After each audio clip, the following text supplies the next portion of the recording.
Hey guys, welcome back to the channel. This is a story about what if Izuku ruled the world's greatest empire part 1. If you guys enjoy this what if and want to see part 2, comment down below and let me know before I start. Please do support for more awesome content and leave a like, and don't forget to subscribe to my channel and also share this video with your friends and check out the description in my playlist. The author of the story, TheHinokami from Wattpad. So let's start the video. Izuku was born on a night with a cool breeze blowing through the air. The hospital where his parents were located had just gotten attacked by a terrorist attack, and the young Izuku was lost from his parents' arms that night. The thing though was that his parents were not your average individuals in the world. World history did not go as one would think in a traditional world. In this world, there was still one great empire that ruled through a loving and kind family. This empire expanded across the entire South American continent and was ruled by the descendants of the royal family known as Westwind. This royal family led the empire to become far more technologically advanced than the rest of the world and is the leading authority in many different fields. While the rest of the world was having problems due to quirks, the empire passed laws preventing discrimination against people with or without quirks. As such, it did not have a rough PRD like the rest of the world, which allowed the country to pull even further in its technological advances. The empire was saddened by the news when they heard the young prince was lost, but were relieved to find out that he was still alive. The royal family had a method of knowing if their kin was still alive or not. This was due to an old technological creation that the royal family had made that placed a seal on the unborn child. This seal contained all of the basic information of the family and ancestral knowledge that was passed down from the family line. Once the seal was placed on the parent of the child, the seal automatically passed to the unborn child during 𝗵𝗃𝗁𝐶𝐵. This allowed them to know if the child was still living if they were not secured at the palace. As such, the royal family never gave up hope and had sent their agents across the world trying to find their child, since the terrorist's quirk caused the child to be teleported away. The empire did not fall into civil unrest like much of the world though, since the royal family had no current heir. This was due to the fact that the empire knew rough times from its past and had created many systems to continue the empire even in the event that the royal family died out. This was due to an amazing council system that acted like a congress that represented all the regions of the empire. They would meet at all times to continue progressing the empire. To keep the council from becoming corrupt, term limits were put into place and no one could break them due to it being set by the royal family. The council members also had to have their entire lives public in regards to their financial information and/or business deals. This was to ensure they were not being paid off by others to act in a different manner than what's in the public interest. There were many other methods that kept the council from being corrupted as well, but this also applied to the royal family. They themselves declared all business deals that they made personally or that the family itself made to the council so that the people could ensure that they did not abuse their power. This system allowed the country to continue with checks and balances between the two branches and has had seldom disputes that had involved the third branch of the government, which was the court systems. Each region had its own local court system, but there was also a national court that would deal with any matters that rose to the highest levels, and they have only made very few decisions. As such, they spend most of their time rotating in the courts of the different regions until they are called upon. This government system with all the transparency allowed the country to stay stable even with the disturbing news of the lost heir, since the queen could no longer bear children. The royal family bloodline was a unique one as well. The king this time wasn't actually the one born into the family but had married into it, since the queen was an only child. However, only the one born into the BLD would be the direct ruler, since they are the ones that carry the unique bloodline. The ones that marry in would act as a supporting role in ruling the country but would still play an important role. The special thing about the family bloodline was that even a male child could give birth due to the family's bloodline. This bloodline allowed the direct male heirs to bear children if they found love with another male. No one knows how it happens or if it was the effect of a quirk long ago before the dawn of quirks itself, but this was always a unique trait that the males born into the family would bear even if they weren't the heir. This is what saved the royal family once when around 5 generations ago the ruling family had died out due to an assassination on the family, but the second-born male child was still alive and carried the BLD of the family. However, He was openly gay, but the bloodline of the royal family allowed him to bear a child with his lover and continue the direct bloodline of the royal family. As such, the public always kept their eyes open in the event that the royal heir was found by luck, but it would be years later that they would find the heir, and the world would have shockwaves spread across it, for the heir would lead the empire to a higher level of greatness. This is the story of Izuku Westwind, who was found in Japan and returned to his homeland once the seal was broken. His heart broken by those that betrayed him and treated him horribly, but would go on to become a powerful leader of his empire and unlock his family's quirk through the royal family ritual that had sealed it in the first place to keep him alive due to its power. RDPOV. Izuku was an orphaned boy from a young age. He was actually given the last name of Midoriya from the caretaker at the orphanage due to the color of his hair. The lady was not that old, but she wasn't young either. She said that Izuku's hair made her think of a green valley, therefore she gave him the last name Midoriya to hopefully help him get adopted, since Midoriya meant green valley. Sadly for Izuku, the nice lady of the orphanage couldn't change fate. She couldn't make him born with a quirk or change the word of quirkless from being applied to Izuku. Japan wasn't a country that treated the quirkless kindly, since they were looked down upon and thought of as inferior. What is worst is the fact that this nice lady would die when Izuku was in middle school. Izuku was so sad to return to the orphanage that day and learn that she had passed in her sleep. He was told that her heart had given out and that it had always been bad and that one day this would have happened. Unlikely for Izuku, he didn't get to tell her about getting a quirk. She didn't get to hear about how he met All Might a handful of months ago and have been training under him. Nor would she get to see Izuku use the could he could now use, though using it broke his bones currently. Izuku always regretted not being able to tell her about it or showing her. The last month of summer break was stressful for Izuku. He now had a quirk, but he no longer had the nice lady there for him. The new take-carers of the orphanage weren't as good as the nice lady was. Izuku remembered how she wouldn't look at Izuku any differently from the quirk children, but these two ones would. Unknown to them that he now had a new quirk. Izuku needed to get the quirk registered, as such he needed to show the quirk off. During the dinner in the house, he accidentally activated it for a few seconds, which caught everyone's attention. They all freaked out. Izuku just made small comments about him being a late bloomer and he finally had a quirk. Everyone was still stunned but couldn't really argue against what they just saw themselves. As such, the caretakers took their new quirk kid and got him registered with the government as having a quirk called superpower that granted him exchange strength. Everyone in the orphanage was still confused, but it didn't matter. Now Izuku had his quirk registered. He also kept training with All Might, trying to get some form of control since he only had a month left for school. Soon though, this month would pass and he would start his first semester at UA. Unknown to Izuku though is that his first year would be filled with a lot of challenges and trials to overcome. One such challenge was the 𝗧𝗵𝗲, where he broke several bones again. Even though he discovered a method of controlling his quirk by what he dubbed as the full cowl mode, Izuku still broke his arm since he wasn't used to it and tried to stop a creature strong enough to kill All Might. The next challenge Izuku would face would be his finals, where he would be paired up with Bakugo, who has always hated Izuku for being an orphanage and quirkless. The exam was rough and Bakugo had even attacked him during the final, yet he wasn't called on it by the teachers. Izuku thought UA was meant to be different, but Kaken always got protected. Izuku was just glad the end of the semester was here, though he would have to go through a few more trials. One trial being chalked out by a crazed villain who wanted him dead for getting in his way all the time.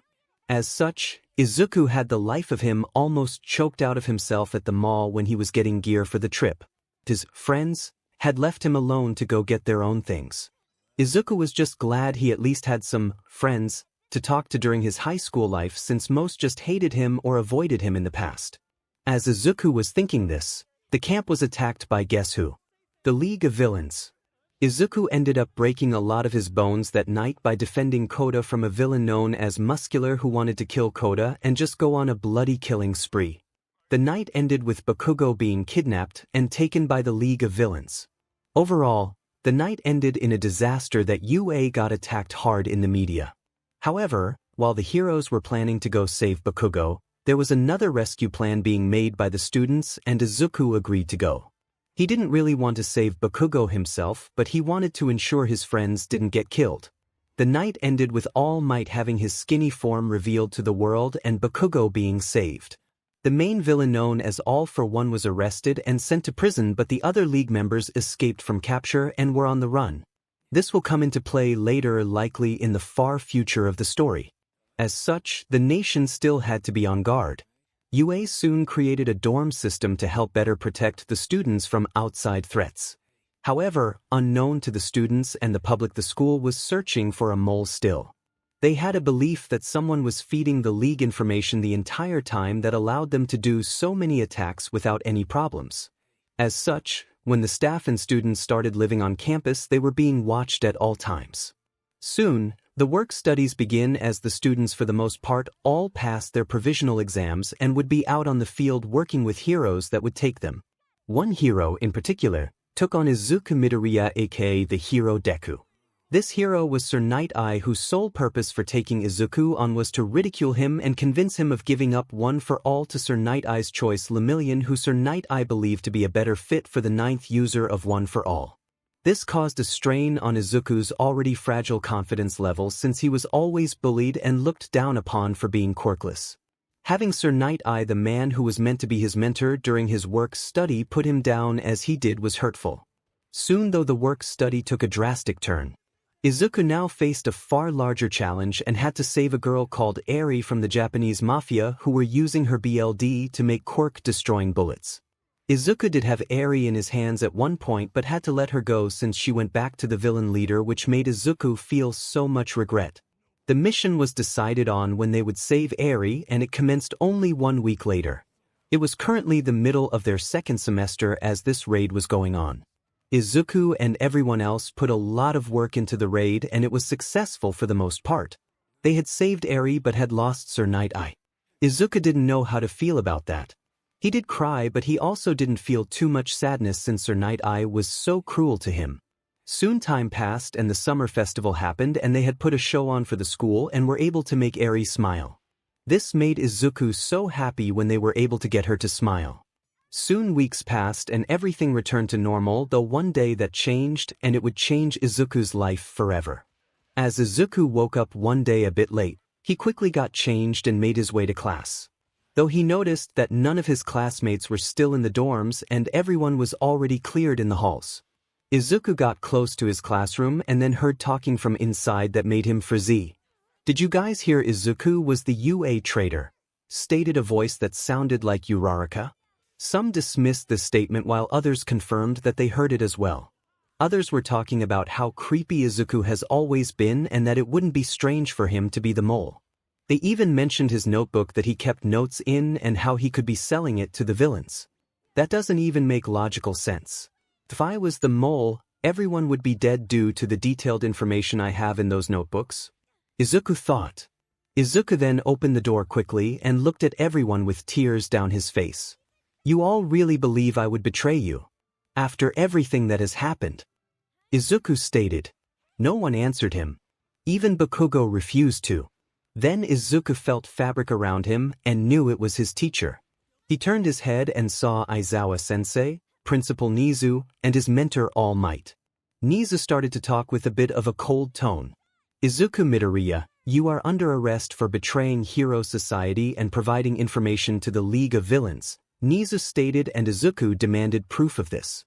Nizu then pulled up a video that showed Izuku digging into files while wearing his hero outfit, and it showed him taking files and leaving UA campus. Nothing more and nothing less. That is all they have. My face isn't even seen in the video, Izuku thought. He looked at 𝗧𝗵𝗲, who had a face full of pity. Izuku was stunned. His own MST or didn't believe him. "All Might, you can't really believe this, not after everything?" Izuku asked, and All Might just shook his head. "I was blind by my own thoughts. Too many things lineups, like the fact that you have extensive knowledge of quirks for someone untrained for it. You have had meetings with the leader of the league, which could have been fake attacks on you, like the mall, for example, could have been staged to provide cover for the camp attack. You were alone for a portion of the time at the camp and came back after fighting Muscular. You could have communicated with some of the members during that PRD. I'm sorry, but I don't know what to believe at this point," All Might stated. Izuku was heartbroken. His MSTR that he had placed his trust in had just betrayed him. Some of the classmates started to throw insults and accusing him of working with the villains and trying to get them killed. Though, there were some that didn't believe it and asked the teachers to look into it more before passing judgment. These people that talked in that manner were 𝗃𝗁𝐵, Shoji, Koda, and 𝗳𝗏𝗄. The others were making comments or just didn't look at Izuku at all. Izuku felt betrayed by them as well. Especially Ida, Uraraka, Todoroki, Tsu, Mineta, and Bakugo, since he had helped save each one of them at least once during his time at UA. Izuku could only stay silent as he was dragged away by the staff and taken to the principal's office. In the office was Mirio waiting for them and he looked sad. As they let go of him for a second, Aizawa stepped out of the door for a moment. All Might then spoke. "I want you to transfer One for All to Mirio. I think I made a mistake of choosing you as the 9th and maybe Sir Night-Eye was right since you are having so much trouble even using it." All Might stated and Izuku's heart broke even more. Izuku looked up at him and talked. "You were meant to be my 𝗕𝗓, yet you betray me like this. You should have absolute faith in me, and yet with so little proof, you abandoned me. I hope you never come to regret this day since I won't forgive you," Izuku said as he pulled a strand of hair. Even though he wanted to keep it, Izuku couldn't condemn people's lives that could be saved with it. "Mirio, is this what you want? To take One for All from me?" Izuku asked and Mirio just nodded his head. "It's what Sir Night-Eye wanted of me," he stated and Izuku just shook his head. "Just know you are never going to be the true 9th wielder. Make sure to pass this day down when you find the next user and mention how you are a false holder of One for All. I am only giving it up since I can't bear to condemn those that could be saved with One for All to death, otherwise you would have never gotten it from me," Izuku said as he gave Mirio the hair to eat. Izuku felt One for All leave his body and he believed he could hear the voices of One for All cry out in protest and anger at the transfer. "You are our true 9th user. One day we will meet again, number 9, whispered a voice in Izuku's head. Izuku felt tears go down his face. The room was silent until Nizu started to speak. "It's time for you to go. You will be transported to prison. You would have gone to Tartarus, but since you are now quirkless, that isn't needed and you will be held in a low-security prison," stated Nizu. Aizawa was called back in and Izuku was escorted out to a police car. "I guess I don't get a trial?" Izuku asked and Nizu said no. There are special laws that allow traitorous heroes to be imprisoned without trial if there is proof. We also don't want this hitting the media since it would be another scandal for UA," Nizu stated. Izuku just kept crying. He was going to be imprisoned. What a cruel joke. He who always wanted to be a hero was now going to be a prisoner and called a villain for something he didn't do. Izuku was just silent the entire trip outside until they reached the car. "Just know this. The day will come where I will be proven innocent and my question will be, how will you undo your wrongs and all of the time wasted?" Izuku said as he got into the car. Soon the door closed and the police car pulled away from UA. The teachers went back into the building and they believed that it would be the last they have seen of Izuku Midoriya. Though fate has many different and mystic ways of working and they would one day meet him again and it will be on different playing fields. Izuku was sitting in the car listening to the music that was on the radio as he thought about his now destroyed future. He just laughed bitterly at how he was a rising star and now a discarded one. The cops in the front just banged on the cage behind them telling him to shut up. They said they would arrive at the prison in 40 minutes and to keep quiet. However, unknown to them all, they would never make it to the prison with Izuku Midoriya. This was due to a villain attack that a hero would burst right into them, which would cause their car to go flying off the road and breaking the police car door open. Boom went the sound as the police car collided with some massive object. There were screams from Izuku and the 2 police officers who were in the car. The car was flipped onto its roof and went sliding across the street and into a ditch near the road. Izuku soon gained his bearings and looked around and noticed that one cop was awake while the other was out cold from the airbag hitting him. Izuku saw that his door had been busted open due to the crash and Izuku had many thoughts in his mind at that moment. One was to run. They betrayed me and they can't think I would just stay and accept a false charge when they barely have any proof. Izuku thought as his analytical mind kicked in. He relied on One for All too much and stopped using his mind when he got a quirk. Izuku adjusted himself and kicked the door open, which caught the attention of the other cop who was currently stuck. The cop started to shout for Izuku to stop as he called the incident in on the radio and that the person in his car was escaping.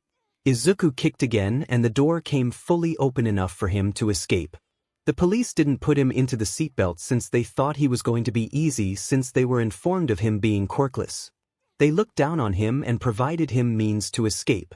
This is because the cuffs were not the harder and bigger quirk-canceling cuffs but older cuffs that could be slipped under the feet due to them being on a metal chain between the cuff portions on his wrists. As such, his hands were now in front of him, which allowed Izuku to crawl out of the car and start to run since the hero that was dealing with the villain was still busy and didn't know there was a prisoner in the car. This was how one Izuku Midoriya, an orphan kid, escaped out of police custody and became a wanted man in Japan. Though Izuku would also learn that it was also fated that he would run into a group of people that would help Izuku return where he belonged to, his home and family. RDPOV. Nighttime has arrived and Izuku was still on the run. He knew the moment he escaped from that car he was going to be on the run for the rest of his life. Though he didn't regret it. He refused to regret it when everyone had betrayed him over so little proof.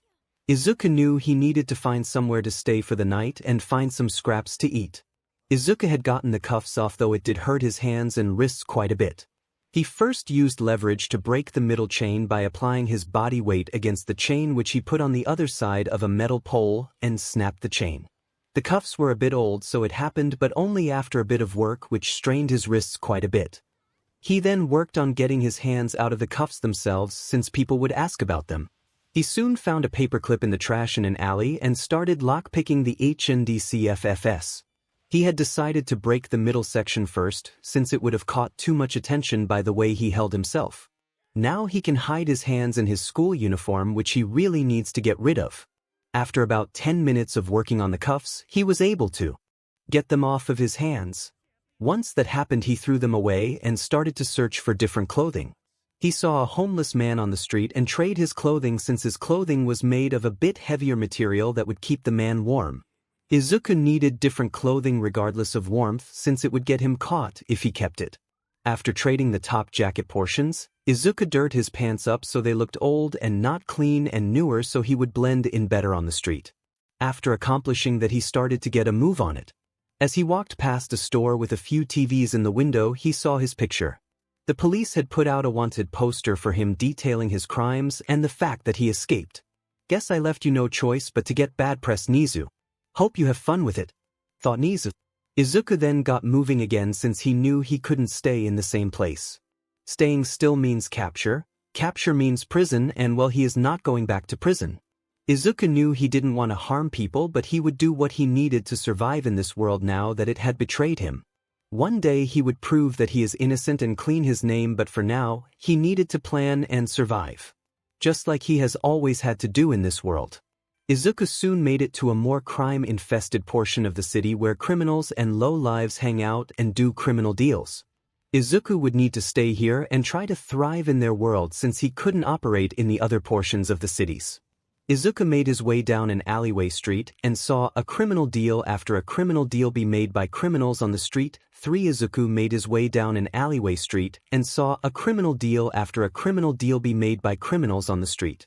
Izuku just ignored it regardless of how much he wished he could put a stop to the crimes.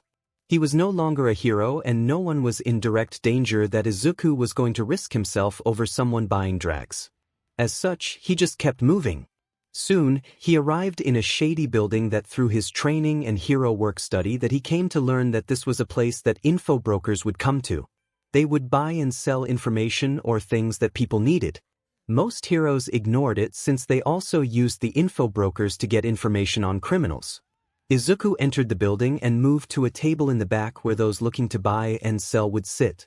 After waiting 5 minutes, a man came up to him. The man that came up and sat down was none other than Jiren. Jiren was one of the top info brokers in Japan and was good at hiding himself. Overall, not much was known about him except that he is knowledgeable about current trends and is also great at scouting potential villains. He also successfully deals with illegal, especially with the growing underground popularity of the League of Villains. He also successfully deals with illegal, especially with the growing underground popularity of the League of Villains. You are new here. I don't recognize your build or the way you carry yourself, young man, so why are you here? Grain asked with his trademark grin on. Izuku just raised his head enough for him to be seen.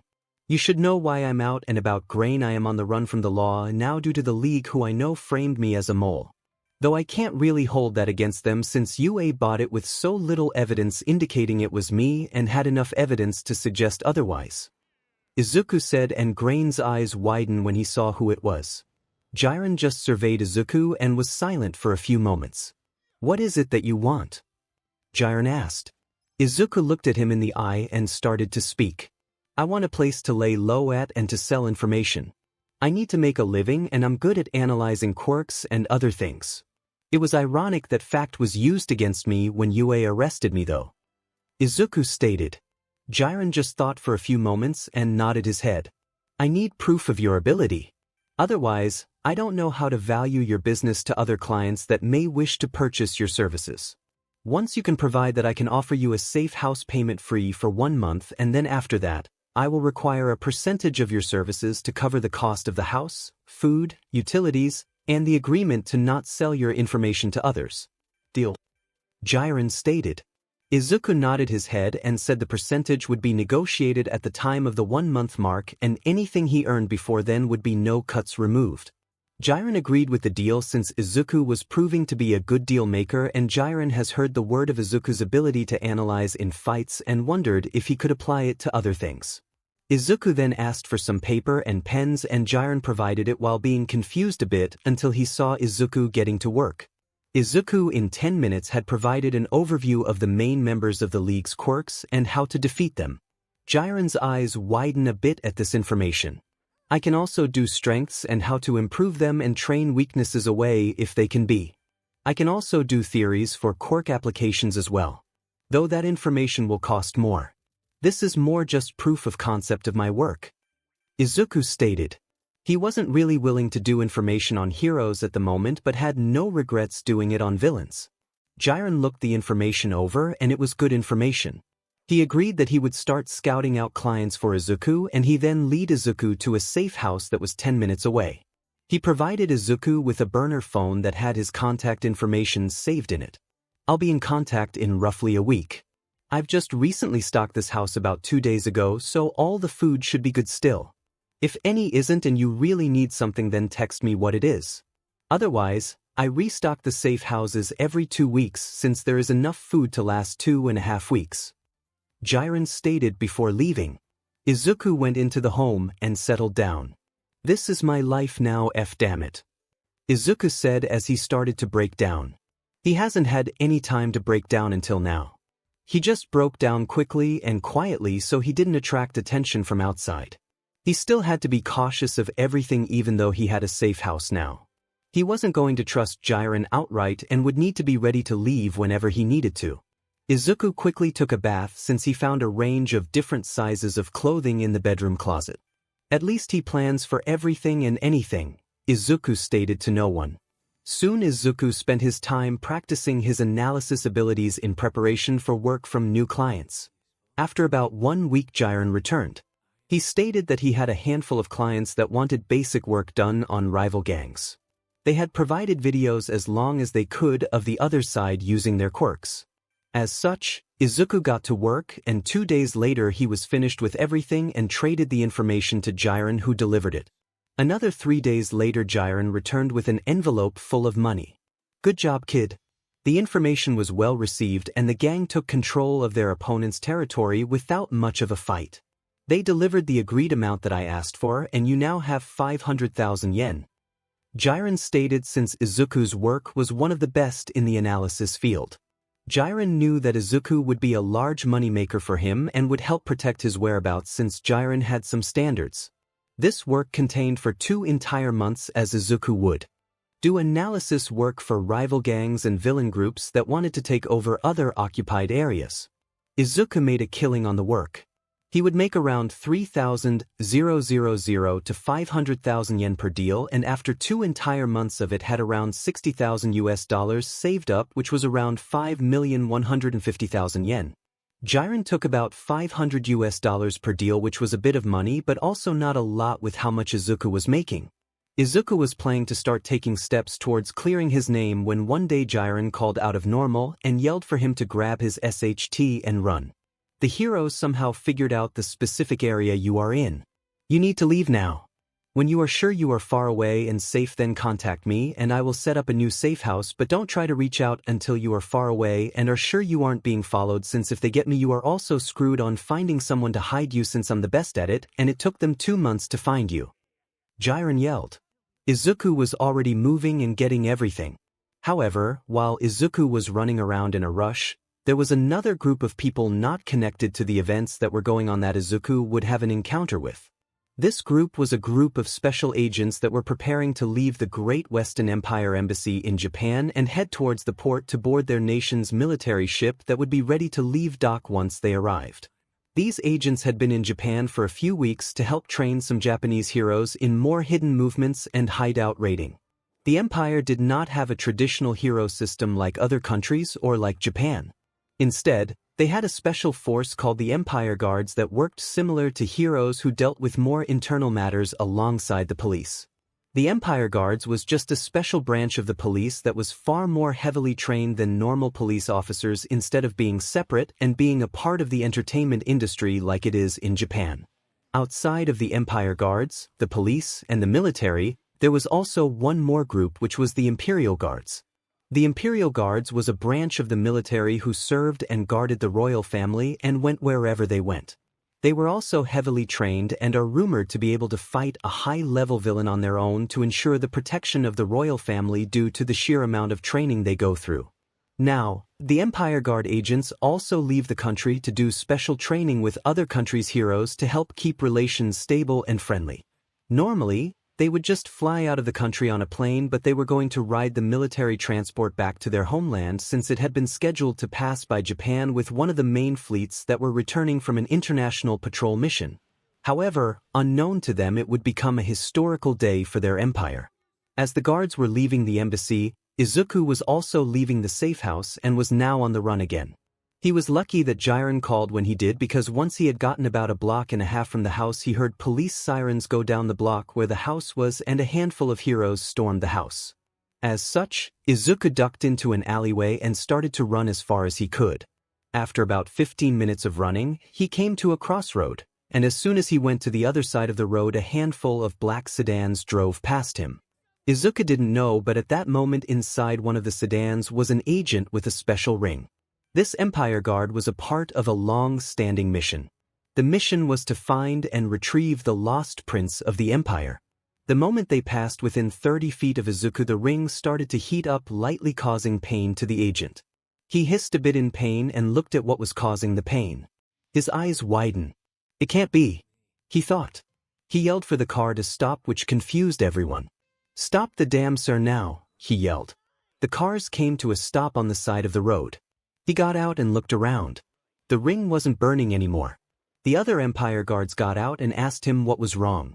The ring started to burn. These rings are special as they are connected to the royal seal to find any royal family member within 30 feet of the wearer. These are only given out when a royal is missing and is being searched for. There is only one royal member missing, he stated. The other agents went wide-eyed and started to look around.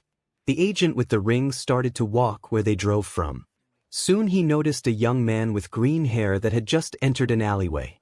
The moment he got within 30 feet, the ring started to burn slightly again.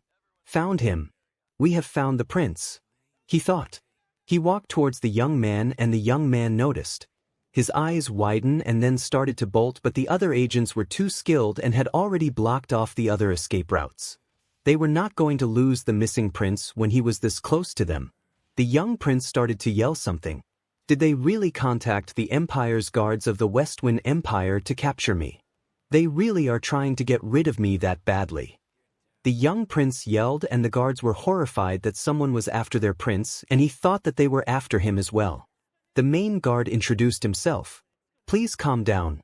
We don't know what you are referring to. We stopped you for a different matter that we wish to talk to you about. My name is Keith Schuyler. I am the head guard for this unit and we were on our way to the port to board our military ship to return to our home country. I just need to talk to you. May I approach you? I will keep my arms in the air. Keith stated. The young prince nodded his head very slowly and Keith noticed that he kept his position to try and bolt if he could.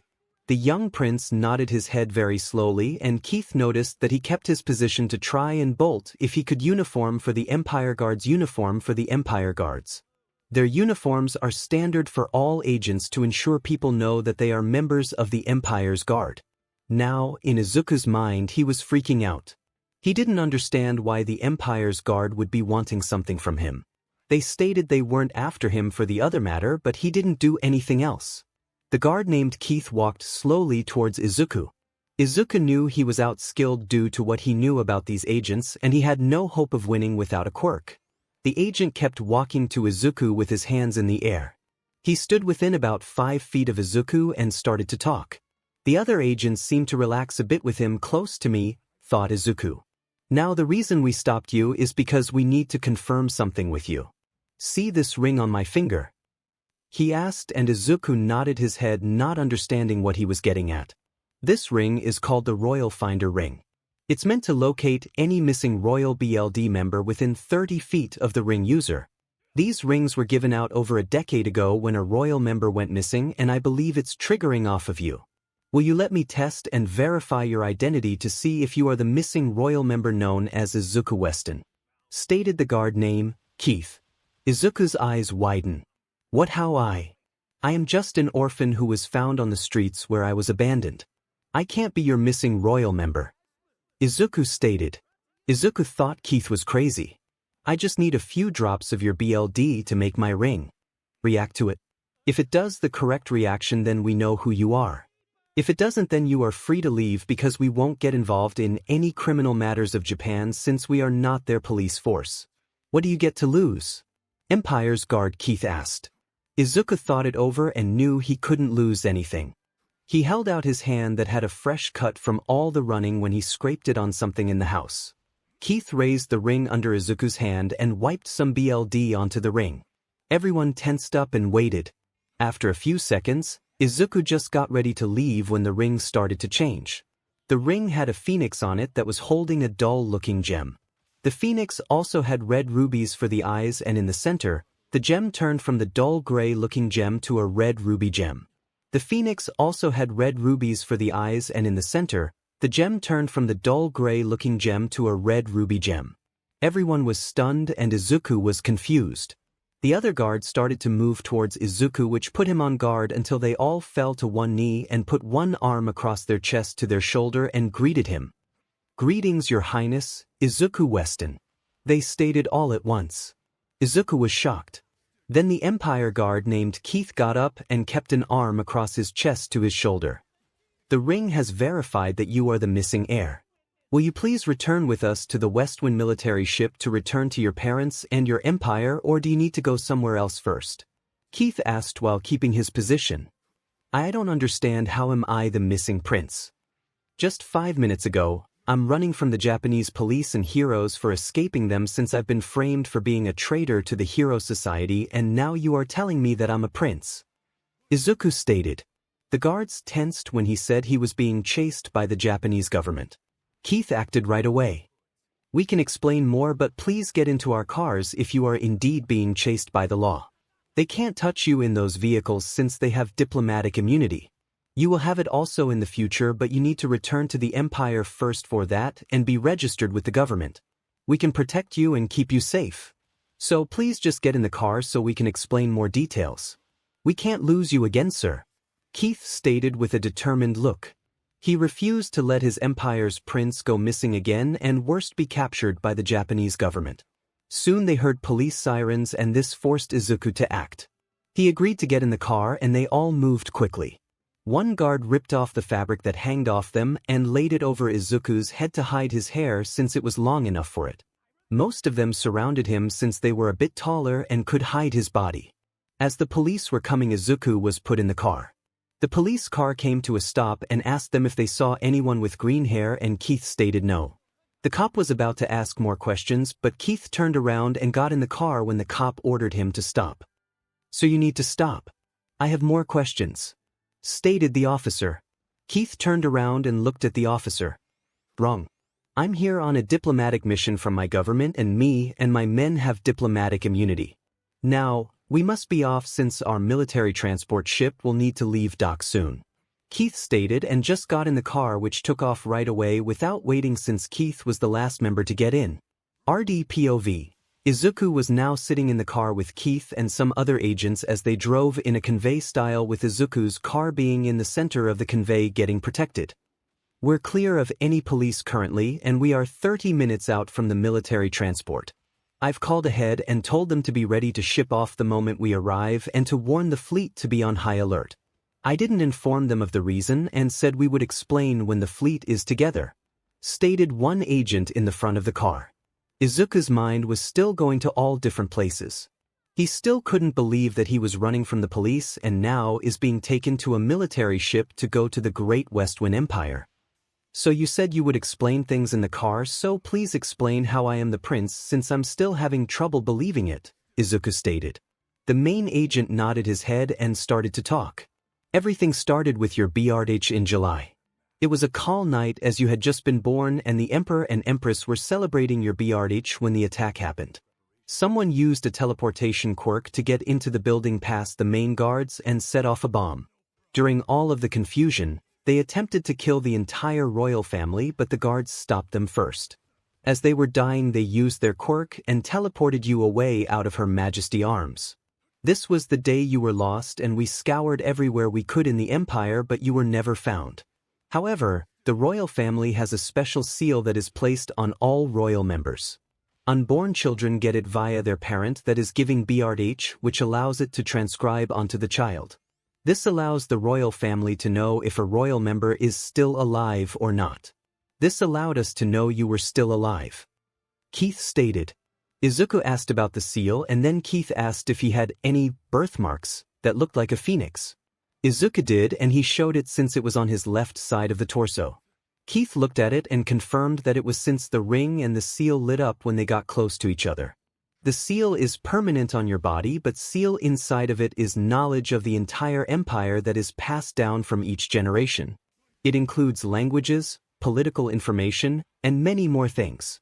What the seal also does is seals your birth quirk, since 90% of the time a royal member's birth quirk activities at birth and is too powerful for the baby to use, Keith stated. Izuku was stunned. He just learned that he had a birth quirk. This entire time he had a quirk, but it was sealed automatically due to the royal seal to keep him alive. Keith stated he had no idea what the quirk was. "There is a chance you are 100% quirkless, but it's been very rare in the family. Though it wouldn't matter since there are heavy laws protecting people from discrimination. We also have a lot of leaders in the empire that are quirkless. One of the main admirals of the fleet is quirkless as well," Keith stated. Izuku was happy to hear his home country treated people better than Japan. Keith explained that he would unseal the royal seal once they were on the boat, since it would knock Izuku out for some hours. Izuku agreed and really wanted to learn if he had a quirk or not. Izuku asked about his parents, and Keith explained how they have been waiting to reunite with Izuku. They had refused to have another child since they didn't want to feel like they were replacing him. As such, they will be happy to learn that Izuku is safe, though would have many questions about everything that happened in his past. Izuku looked nervous at that conversation. Izuku asked to talk about that once they were safe out of Japan. Japan isn't the best to quirkless people, and there is quite a bit of information that I know that shouldn't be said with a large number of people present, Izuku stated. Keith agreed to this, and soon they were informed that the port was 5 minutes away. Soon they arrived at the port, and Izuku saw the military ship that he would be getting on. It's a frigate class, but the main purpose of this ship is the transportation of men. The main ships do most of the fighting, which is rare, but we still keep a standing military since we need to protect anyone that is stupid enough to try and fight the Empire, Keith stated as he escorted Izuku onto the ship. They hid him again since they noticed some police looking around the docks, but they weren't close to the ship currently. Soon, Izuku and the Empire Guards were all on the ship, and the military men were looking at Izuku since they knew they were only meant to pick up the Empire's guards and no one else. For soon, Izuku and the Empire Guards were all on the ship, and the military men were looking at Izuku since they knew they were only meant to pick up the Empire's guards and no one else. Keith and the other guards stayed right next to Izuku the entire time and let no one near him. They soon arrived at the ship's deck and meet the captain of the ship. He turned around and saw Izuku. He looked at Keith and started to talk. "Why do you have I believe is a Japanese citizen on my ship?" he asked. Keith then just nodded at the guards, and then they all stood at attention. Attention on deck. "His Royal Highness Prince Izuku Westwind is present," yelled Keith, and the captain's and everyone else's eyes went wide at their declaration. They immediately fell into attention. Izuku just waved his hand and said, "Please don't, remember I'm not used to this. I still am having a hard time believing it still after you explained everything and the entire ring thing," Izuku said with a sigh. They all relaxed and the captain asked Keith to explain. Keith then explained everything and the fact that Izuku was somehow on the run for the Japanese government, which made the captain's eyes widen. "You are 100% sure he is the prince? You know, if you are wrong and get the royal family hopes up, you would likely be executed, since it would be a major crime to falsify this," the captain stated. Keith just asked Izuku if he could do the ring test again in front of the captain since it had rested itself. Izuku allowed it, and the captain saw it and confirmed with his own eyes. He went onto the ship's radio and told everyone to get the ship out to sea right away. Soon after, about 5 minutes, they were setting sail. The captain escorted Izuku to the captain's office room that connected to his sleeping quarters. The captain had Izuku sit behind the desk as they all stood in front of it. "Please sit or act as if you normally would for military regulations. I don't want to disrupt your normal operations since I'm unknowledgeable about this. So please forgive me if I make any errors and cause any problems," Izuku stated. The captain just stated it wasn't a problem, and he had the guard sit down as he went and called in a sailor. "Sailor measures the young man for clothing and then go retrieve a set that is the closest fit," stated the captain. The sailor got to work, and about 10 minutes later he came back with a formal Navy uniform. "Yes, this is an outfit from an anime, sir. The closest fit would be your formal dress uniform, sir. I can tailor it with him wearing it to fit the arm and leg length after he puts it on, sir. The closest fit would be your formal dress uniform, sir. I can tailor it with him wearing it to fit the arm and leg length after he puts it on. Your normal naval outfit would work, but that runs the risk of him being confused with another sailor, and this will set him apart for the men to notice and guard him if anything were to happen before we reach the homeland, sir," states the naval officer that was made to do all of this. Soon Izuku got dressed, and the naval officer tailored the suit legs and arms to fit him. Luckily, only the legs needed resizing. As such, Izuku was now changed out of his dirty clothing and was more presentable since they had him take a shower. "Your Highness, we are about 5 minutes out from regrouping with the main fleet. At that time you will be transferred to the flagship since it will be better guarded and survive any attacks longer than this ship. It was my honor to have you on board, and I'm proud we will be a part of the fleet to guard your return to the Empire," stated the captain as he placed an arm across his chest and bowed his head a bit. Keith explained this was the way that the military and other government officials should greet the royal family. Even the people do it as well out of respect since the ruling family has led the empire to safety for so long. After about another 5 minutes the fleet had rejoined together, and Izuku was astonished at the sight since this was the first time seeing a large fleet together. After about another 5 minutes the fleet had rejoined together, and Izuku was astonished at the sight since this was the first time seeing a large fleet together. Izuku also noticed some submarines as well on the surface of the water. The captain spoke up as they were heading towards an aircraft to take them to the aircraft carrier, which was the flagship currently. This entire fleet is one of the smaller sized ones. We have a lot of water area to cover that surrounds our empire. We also do a lot of global peacekeeping missions since we are the world's strongest nation and have been for over 200 years thanks to the leadership of the royal family," stated the captain. Izuku was just shocked that this was the smaller size fleet. Soon, the captain, the guards, and Izuku all transferred to the main ship where the admiral of the fleet and all other ship and submarine captains were waiting as they haven't been informed of why the fleet was put on high alert. They were really wondering what would cause a high alert from the transportation vessel since they were picking up the Empire's guards only and then setting sail. They were all standing on the deck now since the captain of the transport ship told them that they needed to be out there and that even the admiral was required to be there. The moment the engines stopped on the helicopter, which they all found unusual, the captain and the guards came out. Out came the captain first, and he went into a military pose which caught their attention quickly. Soon all of the Empire guards came out and then fell into a military pose as well since they received some military training even though they are attached to the police branch. Then they noticed another person who they weren't informed of. The captain then yelled, "Attention on deck. His Royal Highness Prince Izuku Westwind is present." He yelled. Everyone went straight into a military pose with their arms across their chest and looked straight forward at Izuku. Izuku just stayed at ease and they all relaxed. "I don't think I will ever get used to that," Izuku stated. The admiral stepped forward and looked at the captain who knew what he wanted to ask. "Admiral, this is indeed Izuku Westwind, the missing prince. They performed the Royal BLD test on the ring that tracks the royals if they are missing and it did react as it should. I confirmed it with my own eyes since I had the same question," stated the captain. Everyone's eyes were wide. Then Keith spoke up. "Admiral sir, I request the fleet change course and go full speed to return to the homeland right away. I believe there is another fleet that should cross our path or be near it on our journey back, and I believe they should join the fleet for the return journey. The prince cannot come to harm," stated Keith. The admiral came out of his shock and agreed. "Relay my order. To all ships. Set sail for the homeland at once and inform the 6th Fleet that will be near the journey home that they are to regroup with us on my order, Priority 1 mission," stated the admiral. Soon Izuku was escorted to the officers' mess hall so everyone could fit in. The admiral asked Izuku to explain his life up to the present so they could have a report ready for his parents to review later on so if they had any questions they could ask him. Izuku nodded his head and started to explain his life. From how he was raised in an orphanage and from being declared quirkless and the treatment he received.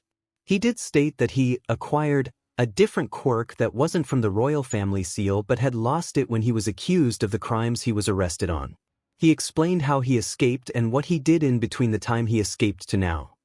"If the Empire's guards didn't drive, but I likely would have been arrested or killed depending on the hero or officer that found me since quirkless people aren't treated kindly," Izuku said. The admiral just kneeled down and looked Izuku in the eye and started to talk. "Don't worry about being quirkless even if there isn't a quirk behind the royal seal. Your parents wouldn't care nor would the Empire. We are a very accepting empire seeing as I am a quirkless admiral," stated the admiral. Izuku asked for his name and he said it was 𝗧𝗵𝗲. Izuku thanked him for confirming his hopes of the quirkless treatment since he was still a bit afraid. He just reassured Izuku and let Izuku keep talking. Soon they learned a great deal and the facts of how Japan treated their prince. The admiral wasn't happy with Japan. Izuku asked to keep his return on the down low and only inform the necessary people since he wanted to get used to the country before people found out how he looked. "I'm sure most people on these ships know by now, but we will order them to remain silent. We will have to inform the royal family and they will inform certain government officials, but I'm sure we can keep your appearance hidden from the general public and explain that you want to integrate into the empire before people treat you as a royal member. I'm quite sure they will easily accept that request. They will just be happy to know you have been found and returned alive," stated Admiral 𝗧𝗵𝗲. Soon Keith brought up the fact that they need to undo the royal seal and the admiral informed them that he would clear out a medical room for the ceremony to happen and would have the officers present to verify everything for the royal family and ensure it went per protocol. As such, that is how Izuku found himself without his shirt on in the medical bay as Keith stood next to him. The commanding officers of each ship were present as they were currently in the open sea and would meet up with the other fleet in roughly 6 hours, and it would take a few days to arrive back at the Empire with their current speed. They soon asked him if he was ready since this would knock him out for a few hours. They had quirk suppressants ready to suppress his quirk if it went out of control since most royals would have their seal released at the age of 4 or 5. Izuku said he was and they started the ceremony. It was mostly artificial for ceremonial sake, but then they made a slight cut above the seal and then pressed the ring to it since the ring can act in place of the ceremonial tool in the homeland. Soon the phoenix mark started to burn with the BLD that was on it. After about 1 minute, Izuku gasped as a flood of information went into his mind and he passed out due to the stress on his mind and body. Izuku was out cold for around 7 hours. While he was sleeping, he was inside of his mind. I thought this would be gone after I lost one for all. Izuku thought, but then Izuku saw something different in the distance. Izuku started to walk over to it since he was fully inside his mind, unlike before where he was part mist, and found himself standing in front of a door that read Westwind Ancestral Memories. Izuku opened the door and was flooded with all sorts of information from how the empire expanded during the war and accomplished its great feats. There was some basic information on all of the previous emperors and empresses of the empire and when they ruled. There were also rules, knowledge, and traditions of the royal family stored inside the seal so that a new royal member would have knowledge of all basic etiquette and actions to perform in front of others that are not the ruling family. Izuku also saw in his ancestors' knowledge that the ruling family has always ruled through kindness and love but would become strict and merciless to those that sought to harm the empire. Most information about the current time was non-existent since the information from the current generation only passes on after the death of a living royal member. Izuku was hoping to see information about his parents but didn't have luck. There were years' worth of information inside the seal and Izuku knew that he would need to slowly go through it all to ensure he understood it all. He did also find some information about the royal bloodline that Izuku thought was impossible but would need to check with his parents later on.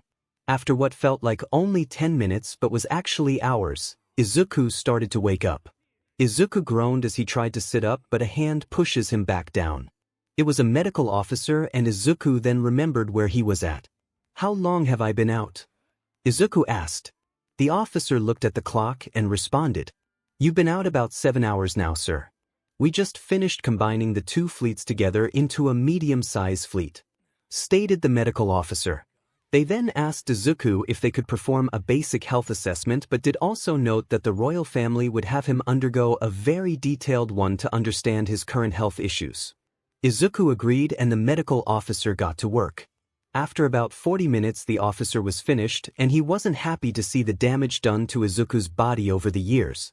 He knew some of his past due to being informed, but the scars he saw were concerning since even men in the military didn't get that many scars so soon in life.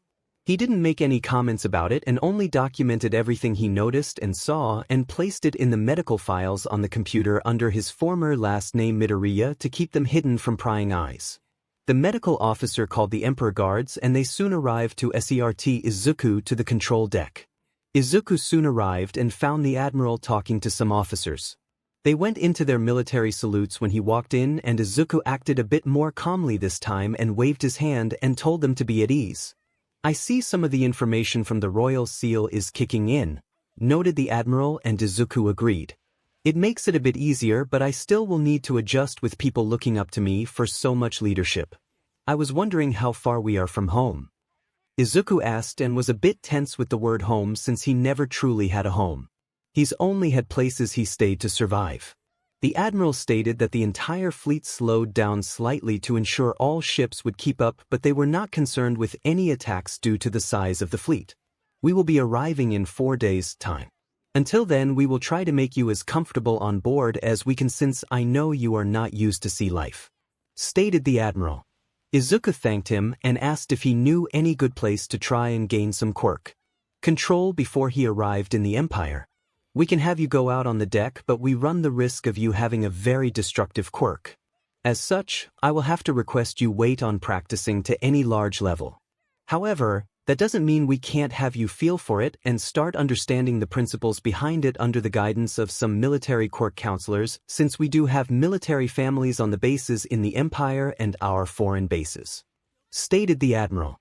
Izuku was taken out to the deck and was met with a military officer who would help him feel the quirk and get an idea of what it might do. They had Izuku sit down on the deck and just feel inside of himself. "You are looking for some sort of energy or power that represents your quirk. Let us know when you find it and what it feels like to you," stated one of the officers who had a notebook with him taking notes. The officers and guards were very detailed on any notes they took for the royal family, so everything Izuku did since arriving would be documented since his arrival would become historical information. Soon Izuku just had his eyes closed and was feeling inside of himself. Izuku felt something after about 5 minutes. I feel something, it feels heavy but then it feels light, like it's changing between the two, Izuku said as he questioned his feeling. The officers took down notes and asked him if it takes any shape in his mind. Izuku then focused a bit more, and as he did the image became more clear. It was as if Izuku was the center of a universe. He felt as if what he was seeing and feeling was a miniature solar system and that he was the one that controlled the flow of movement in this universe. Izuku then explained the feeling and what it appeared to him like. It felt like I controlled the movement of the universe that appeared in my mind. As if I was the center of it and could direct it as I please, Izuku stated. The officers finished writing their notes down and started to talk theories which Izuku got involved in, and they were shocked he could keep up. They also made note of that for records.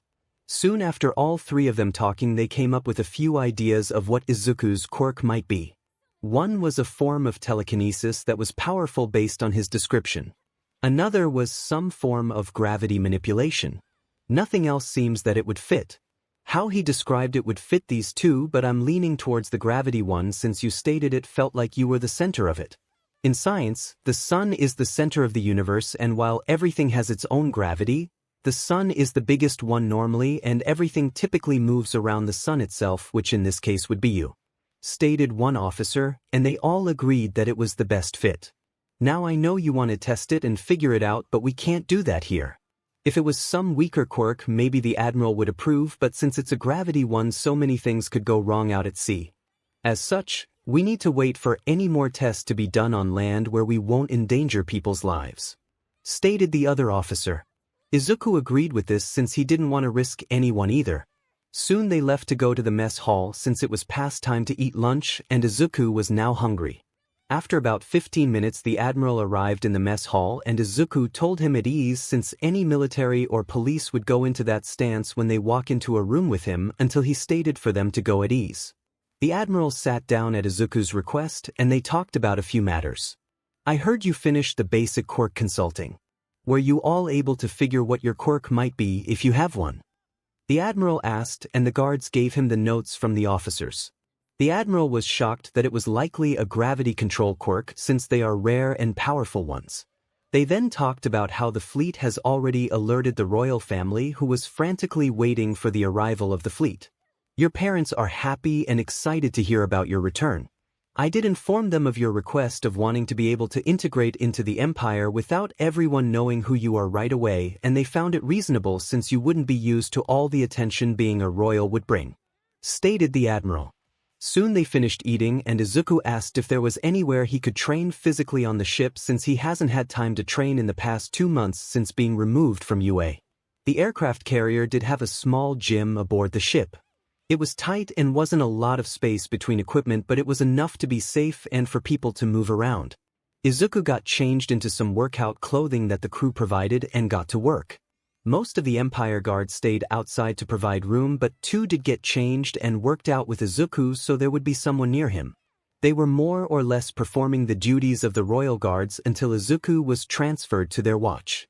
Izuku got his body working and could feel the burn since he hasn't had time to work his muscles during the entire time he was on the run. The ship's crew and guards were shocked at the amount of weight Izuku could lift. He was lifting around 520 pounds. After about 1 hour of training, Izuku came to a rest and muttered something that they all heard. Damn, I lost some weight due to not training for 2 straight months. Izuku muttered, and they were all shocked. Most of them could do the weight he did easily, but they had years of military training, and Izuku was shorter than all of them and wore baggy clothing that made them think of him having a weaker physical body. What physical training did he go through to lift that much? They thought. Soon Izuku was taken to a room to stay in for the next 4 days. It was an officer's room, or otherwise known as a stateroom, that they cleared out temporarily. The officers said it wasn't a problem and he would sleep in the officer's sleeping area that had several empty sleeping spots currently since they didn't have a large number of officers on board currently. As such, Izuku would have a private quarters area now. Izuku thanked the officer and he just responded it wasn't a problem. They provided him several naval uniforms to change into, and he still had the captain's formal uniform from before. Soon the first day came to an end and Izuku just went to sleep since his body was exhausted from all of the new things he had done. This left 3 days before he would arrive in his birthplace and be reunited with his family. Izuku awoke the next day and got dressed. He stepped outside of his door and found a few of the Empire guards standing there. "Did you guys stand here all night?" Izuku asked. They shook their heads. "Not us personally, we rotated ourselves on shifts. Wherever you go you will have at least 2 Empire guards with you during this trip. The moment you arrive in the Empire you will be assigned a minimum of 4 royal guards who are far more trained and powerful than us. They will be with you constantly if you leave the palace, and while in the palace you normally have royal guards roaming the entire palace, so only 1 guard is typically present nearby for anything you need," stated the guard. Izuku just nodded his head since he should have expected this. Izuku requested to go to the bridge since he wanted to watch the sea since he didn't want to bother any of the crew working on the ship. As such, the guards escorted him to the bridge and Izuku explained why he was up there, and the admiral just had Izuku sit in his commanding chair since it would be out of the way but still have an amazing view. Izuku thanked him and just sat there and watched the sea as they traveled. Izuku also watched the deck and saw how everything worked. Though as Izuku was sitting there he fell into deep thought about his dream to be a hero, what would happen to it now.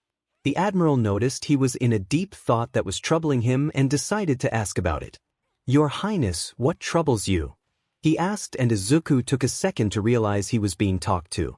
"Sorry, not used to people calling me that. I was thinking of my dream to be a hero and I realized it won't happen now since the Empire doesn't have heroes and I will be expected to become the next ruler," Izuku stated with a small frown. This causes the admirals and the crew to tense up. They realized what they were overlooking. Up to now, their young prince has had an entirely different life and different dreams, and now he was being taken to go become an heir to a throne that he never knew he had a connection with. They realized that the prince might not even want to become their next ruler. The admiral stood there for a moment and thought before talking. "Your Highness, may I speak freely, sir?" asked the admiral. Izuku said yes and wished everyone would speak their true thoughts to him. The admiral nodded his head and then spoke. "Sir, was your dream to be a hero to save and help people, or was it for the fame and fortune of being a hero?" he asked. Izuku and everyone were shocked at the question, but Izuku quickly recovered and responded. "I wanted to help people and save them with a smile like the #1 hero All Might, though that is ironic since he didn't believe I wasn't a traitor to the hero society," Izuku stated. The admiral nodded his head again and then spoke more. "I see, so wouldn't you say your dream is still alive then?" he stated, which just confused everyone. Izuku looked at him like he was a fool. How was a prince, a future emperor, going to be the same as a hero? "I see everyone is confused in my words. Izuku, if I may call you that directly, sir," the admiral stated, and Izuku said yes, he was fine with it. "You're acting as if the position of the prince and the future ruler is powerless when it is not. As the prince and the heir to the throne, you will hold so much power. These positions are not puppet heads like old monarchies and empires of the past. The emperor and empress hold a great deal of power in the empire, and so does the heir. You and your family can make new laws, change policies, order the police, military, and other government bodies around in the empire. There are indeed checks and balances to ensure against a tyrant ruler that the past rulers have put in place, but your position you are now in isn't ceremonial. You will wield great power," stated the admiral, and soon Izuku's eyes widened at the implications. "I see you are getting it. As a hero in Japan or another country, you have limited influence due to the position of only being a hero, while in the empire you will be a prince that controls almost everything with only checks and balances that keep you from being a tyrant. Otherwise, you can advocate for better living situations, new policies for children, ways to reduce crime, and other things. You will be leading an entire empire to which the world reacts. As such, you can still save and help people with a smile in your position of a prince far more than you could as a hero. It just requires less physical fighting than the hero job does," stated the admiral. Izuku just had some tears going down his eyes as he sobbed out a thank you to the admiral. Izuku only ever wanted to help people, and he foolishly thought he was going to be stuck as a puppet head unable to enact change while he had to watch people suffer. Now though he realized he was going to be far more powerful than he anticipated and could help and save people on a grander scale. The crew untensed since the admiral had just convinced Izuku of becoming their prince and future ruler. They were also happy with the good and loving nature that the prince had been showing so far on their ships. They believed their empire would be in great hands in the future, and they were pleased to be some of the first people to have met the prince on his return to the royal palace. Soon everyone went back to their own things and the day went slowly by. Izuku spent most of it just watching the sea go by and watching the actions on the deck. It was currently the morning of the last day of the trip. The fleet would arrive around 11 a.m. in the port, where the entire crew of all of the ships would get off to take a break, since the admiral stated that the orders were for the two combined fleets to refuel the ships and restock before setting off in 2 weeks to continue the rest of their tour. Izuku apologized for interrupting their current tour and having it extended longer. The admiral just waved it off. Most of the crew lives close or can return home by military airplanes for roughly a week and a half to spend time with their families, so it's fine. They get to spend unplanned time with their families, which is nice for them all, stated the admiral. Izuku had decided to check out the rest of the with a few crew guiding him, so he didn't cause any problems for the rest of the crew. Izuku had learned quite a bit about the ship, and he also talked to quite a few crew members as well to get a feel for what people in the Empire might be like. Izuku was also starting to get used to the native language of the Empire, which he had knowledge of now thanks to the royal seal. Izuku was really interested in seeing the Empire since it was said to be far more technologically advanced than all of the other countries and didn't suffer during the Quirk riots over 200 years ago, which destroyed a lot of documents and knowledge. As such, the Empire was a treasure trove of old knowledge from all those centuries ago. As Izuku was currently eating a small snack to hold him over until later in the day, the admiral walked in. "Sir," he stated, and Izuku had him go at ease. "We have entered the territorial waters of the Empire. As such, we will arrive in port in about 2 hours. Once we do, all the commanding officers of the ships, the Empire Guards, and yourself will meet with a platoon of royal guards who will be in charge of your safety to ensure you arrive back at the capital city," stated the admiral. Izuku thanked him and wondered what the capital city of Bearhelm is like. Soon though he would find out and could only get ready for the trip. He was told the trip between the port and the capital city would take roughly 30 to 40 minutes due to the speed of the royal plane, which was short in his opinion, but talking in the fact that the Empire is more advanced than the rest of the world, it makes sense they would have better transportation systems. Izuku got dressed in the dress uniform that he received from the captain of the other ship so he would look more presentable. Soon the last few hours passed and they were arriving at the military port. Izuku came up to the command deck and saw the port coming into view. It was a breathtaking view. Izuku was confused about why there were normal boats at the port if it was called a military port. Izuku was confused about why there were normal boats at the port if it was called a military port. The admiral explained that all those smaller boats belong to people in the Navy, so they don't have to go far to go out to sea on their own personal boats during breaks and tours. Though the admiral stated the boats are under heavy restrictions on who can park their personal boats there, and the military is free to board them at any moment for inspections to ensure nothing illegal is going on in the port. Soon the vessels all started to enter the port, and it took about 1 hour for them all to dock at their separate ports around the port city. Imagine this port city can handle military vessels, and the main buildings in the front view are all military buildings for the port city. Soon they all started to exit ships, and the naval crews all saluted Izuku from their ships as he was led away by the commanding officers and Empire Guards. Izuku waved at everyone since they had taken care of him, and then focused on what was in front of him. They soon arrived inside one of the buildings and found a platoon of royal guards waiting for them. Imagine there is another set of the outfit, but a male version as well.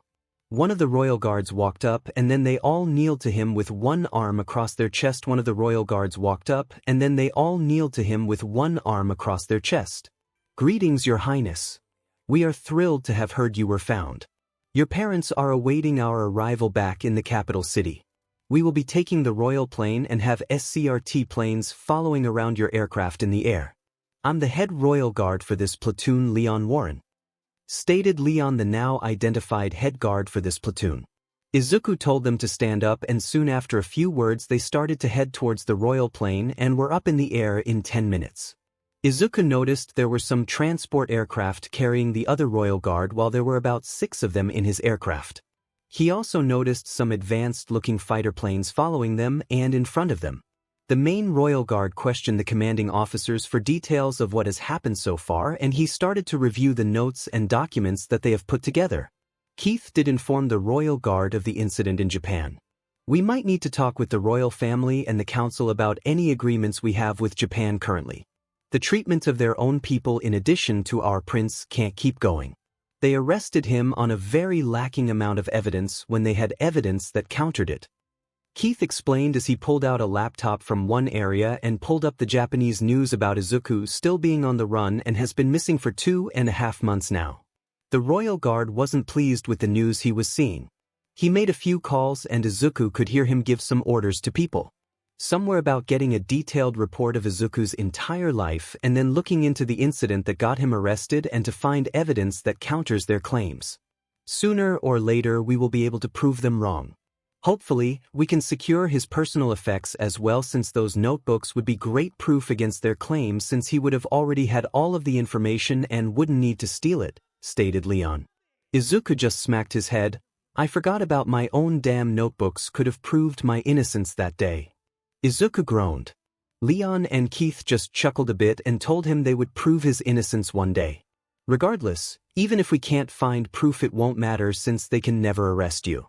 The Empire would never revoke your diplomatic immunity you will get once everything is set up. So as long as you don't commit murder or other vile crimes, your parents wouldn't revoke it, but you would get punished back in the Empire if you did something stupid. Leon stated. Izuku nodded his head and focused back on the flight. He watched the ground from the plane as it went by so fast. He could see some large cities as they were flying, and they were amazing to look at. Soon after about another 30 minutes of flying, they were coming close to the capital city. The pilot told everyone to sit down and bulk up.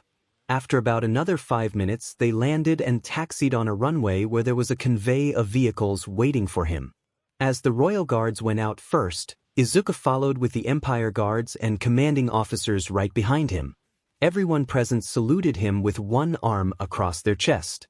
As Izuku was standing there, he heard the car doors open and saw them. He did an internet search for their pictures, but it was still making him nervous to see them in person. He saw his biological parents coming out of the main car. There stood the current Emperor Francis Westwin and the Empress Mary Westwin. Izuku realized he got most of his looks from his mother with the green hair and green eyes, and a mixture of their skin tone with his father's hair, since his mother is a bit more straight and smooth looking. Izuku realized he got most of his looks from his mother with the green hair and green eyes, and a mixture of their skin tone with his father's hair, since his mother is a bit more straight and smooth looking. Izuku just stood there since he didn't know what to do. He's never had people that cared for him as a family should. The closest thing was the older lady from the orphanage. Soon, the tension was broken when the Empress started to walk, which turned into a sprint, and she pulled Izuku down to the ground with a hug. Izuku tensed up a bit since he wasn't expecting it, and from him used to being harmed by others. "Welcome home, son," she said as she planted a kiss on his forehead, and Izuku just had a few tears in his eyes as he was still nervous and tense. Then he felt a large hand on his head and saw it belonged to his father. "It's good to see you once again, son. Let's move this into the car so we can start talking as we return to the palace.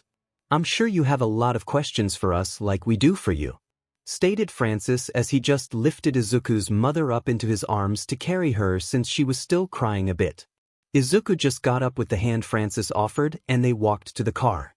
Izuku noticed the commanding officers all went to other cars while the royal guard all went to others as well. Within a few minutes the cars were driving off and they were now sitting in the car talking. "I know some details of my disappearance. It still is hard to accept that I've been some missing prince this entire time," Izuku said. Francis just pulled out a ring and put some of his BLD on it, and it reacted the same way it did when Izuku did it to another ring. Then Mary Westwin did it and it reacted the same. "I'm not born into the bloodline. I married your mother and joined the line and had my BLD registered in the system. You and your mother are the direct descendants of the line, and yours will react the same way ours did as proof of belonging to the royal family," Francis said as he got a few drops of Izuku's BLD and confirmed it to Izuku once again. We can do a DNA test to prove it more once we arrive in the palace, since I'm sure you will believe it more than the ring since it's a more commonly known method, Francis said, since it was true that the ring wasn't known quite well and DNA was a standard method. As they were driving, Izuku was asking things about themselves and Izuku was answering some as well when they entered the city, since they had left the military airport and base. The city was breathtaking to Izuku. The closer they got, the more amazing it looked to Izuku. It was a very large city with many skyscrapers. Izuku wondered how villains never destroyed a lot of buildings. Izuku asked about the crime rates and how these buildings don't get destroyed by people. Izuku asked about the crime rates and how these buildings don't get destroyed by people. We have crime like every other country in the world. There is no stopping crime for good. That is a foolish idea, since humans will always be free nature beings. However, we do have an amazing low crime rate and the police and Empire guards deal with any crime on a constant basis. We hardly ever have trouble with villains destroying a lot of things, since they are normally stopped quickly when they start something. We have had a few incidents of attacks on buildings before, but again they were quickly dealt with. Mary stated. After about 15 minutes of driving and Izuku looking around the city, they soon passed into an open area.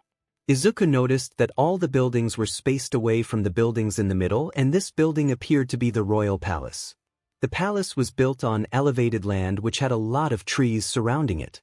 There was also the main bridge area that connected to the elevated land. This allowed people to drive up to the palace if they could get past the main guard gates. This was built long ago before quirks ever came to be. It has stood the test of time itself and still offers protection for the royal family. Due to all the nearby land being cleared out, no one can easily approach without being seen, and if they are found going anywhere but the main bridge to the palace, they are detained right away. It offers the guards a 360-degree view around so they can better guard us. The cars soon made it to the inner gate, and Izuku and his newfound parents stepped out of the car, and the two of them had Izuku follow them inside. After about another 5 minutes, they soon arrived inside the throne room. Welcome Izuku to the throne room of the West Wind Empire. Welcome Izuku to the throne room of the West Wind Empire. The scale behind the thrones represents how the ruling family has always been fair and kind, yet merciless and strict when it comes to those that sought harm to our empire.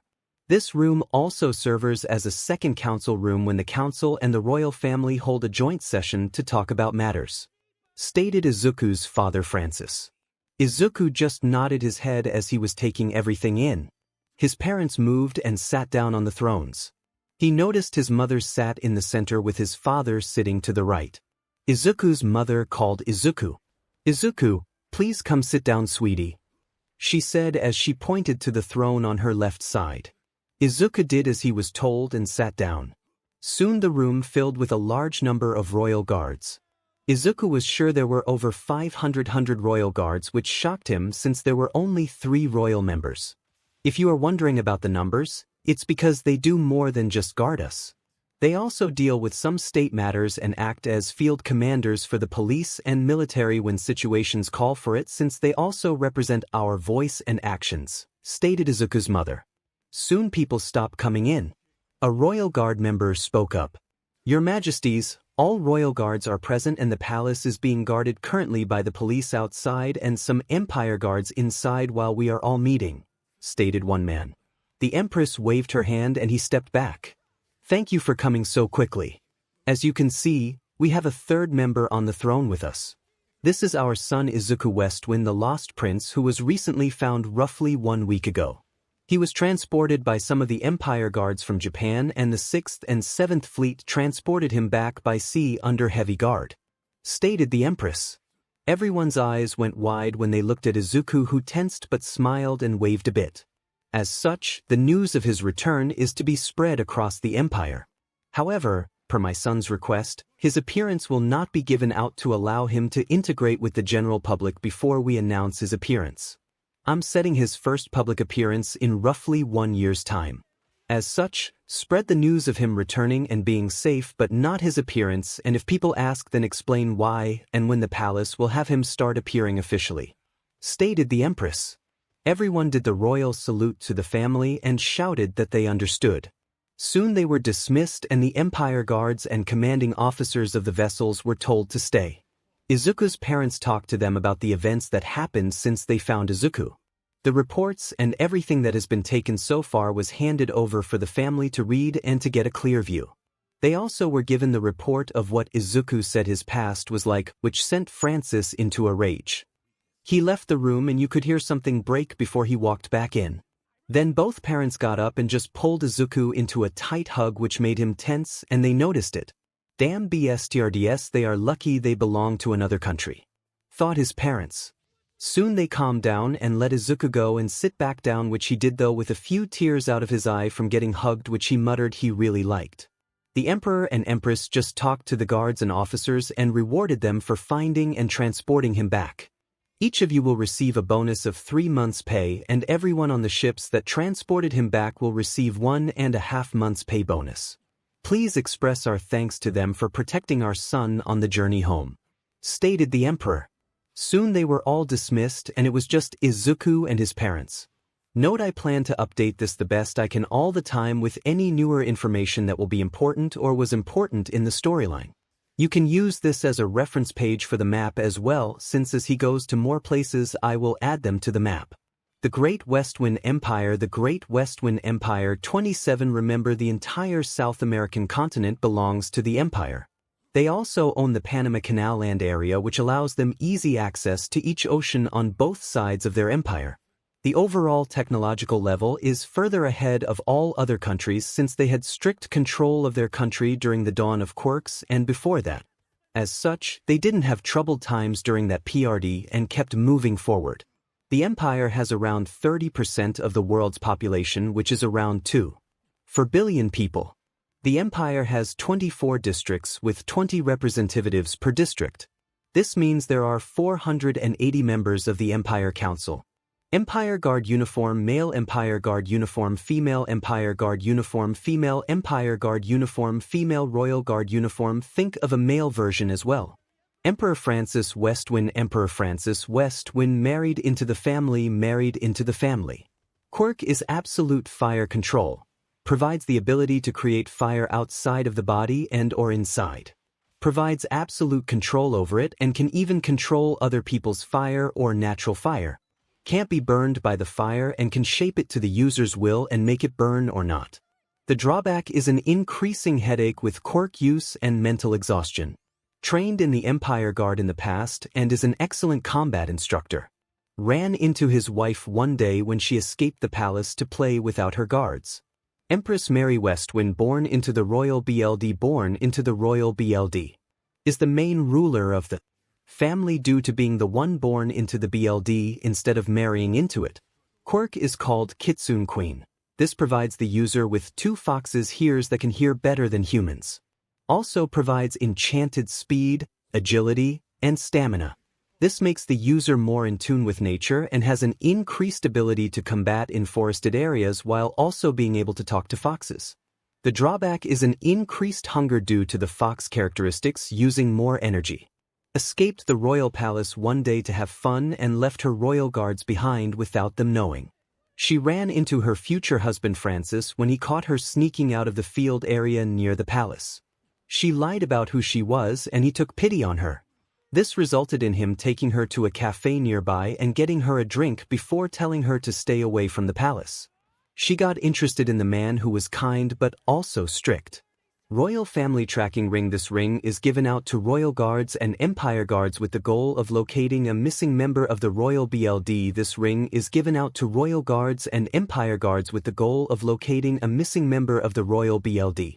The color of the main ruby is dull gray until the royal BLD is placed on it, which turns it ruby red, which proves royal BLD.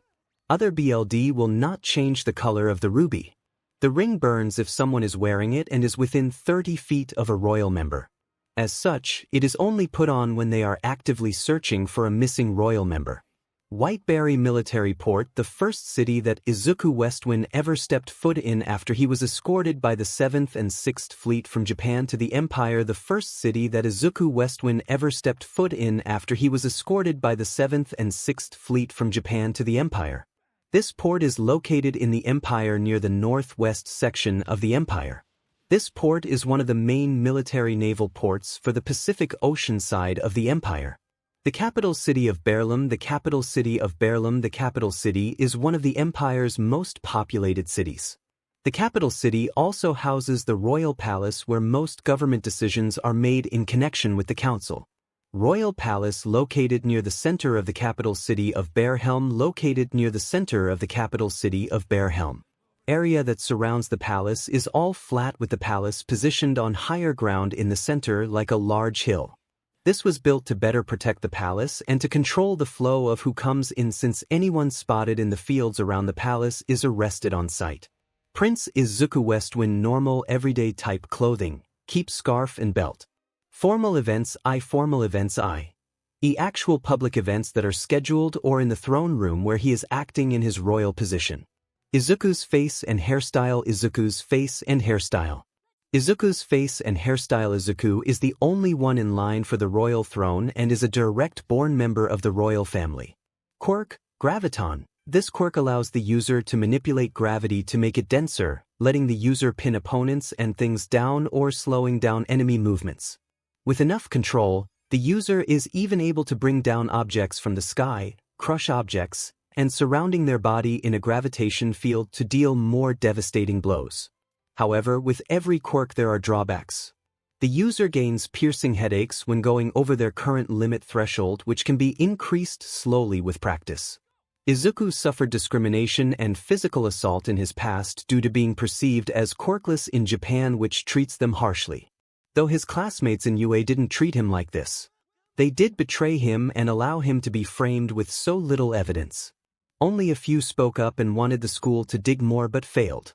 Izuku was the 9th user of One for All but gave it up because he couldn't allow people not to be saved by it. As such, 𝗵𝗏 took it. Due to being born into the royal bloodline, Izuku carries the royal BLD, which allows him to bear children after completing a ceremony that will alter his body. This ceremony is a part of the ancestors' knowledge that was placed in the seal and passed on. Only after they complete the ceremony with their spouse, if it is another male, will Izuku be able to bear children with the said male spouse and no one else, since it requires the spouse's DNA. The ceremony can be undone if the couple does divorce. If Izuku were to marry a woman, then he would be able to have children via the women instead. Leon Blakewell is the lover of Izuku Westwin.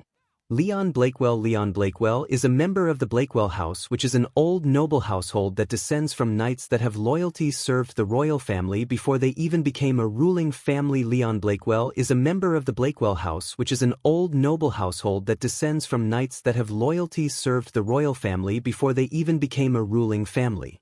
Leon's quirk is called Knight's Command. This allows him to summon a set of 10 knights that have enough intelligence to act on their own or under orders. The main drawback of this quirk is mental exhaustion and increased hunger. The weakness of the knights is the fact that they are only as strong as he is.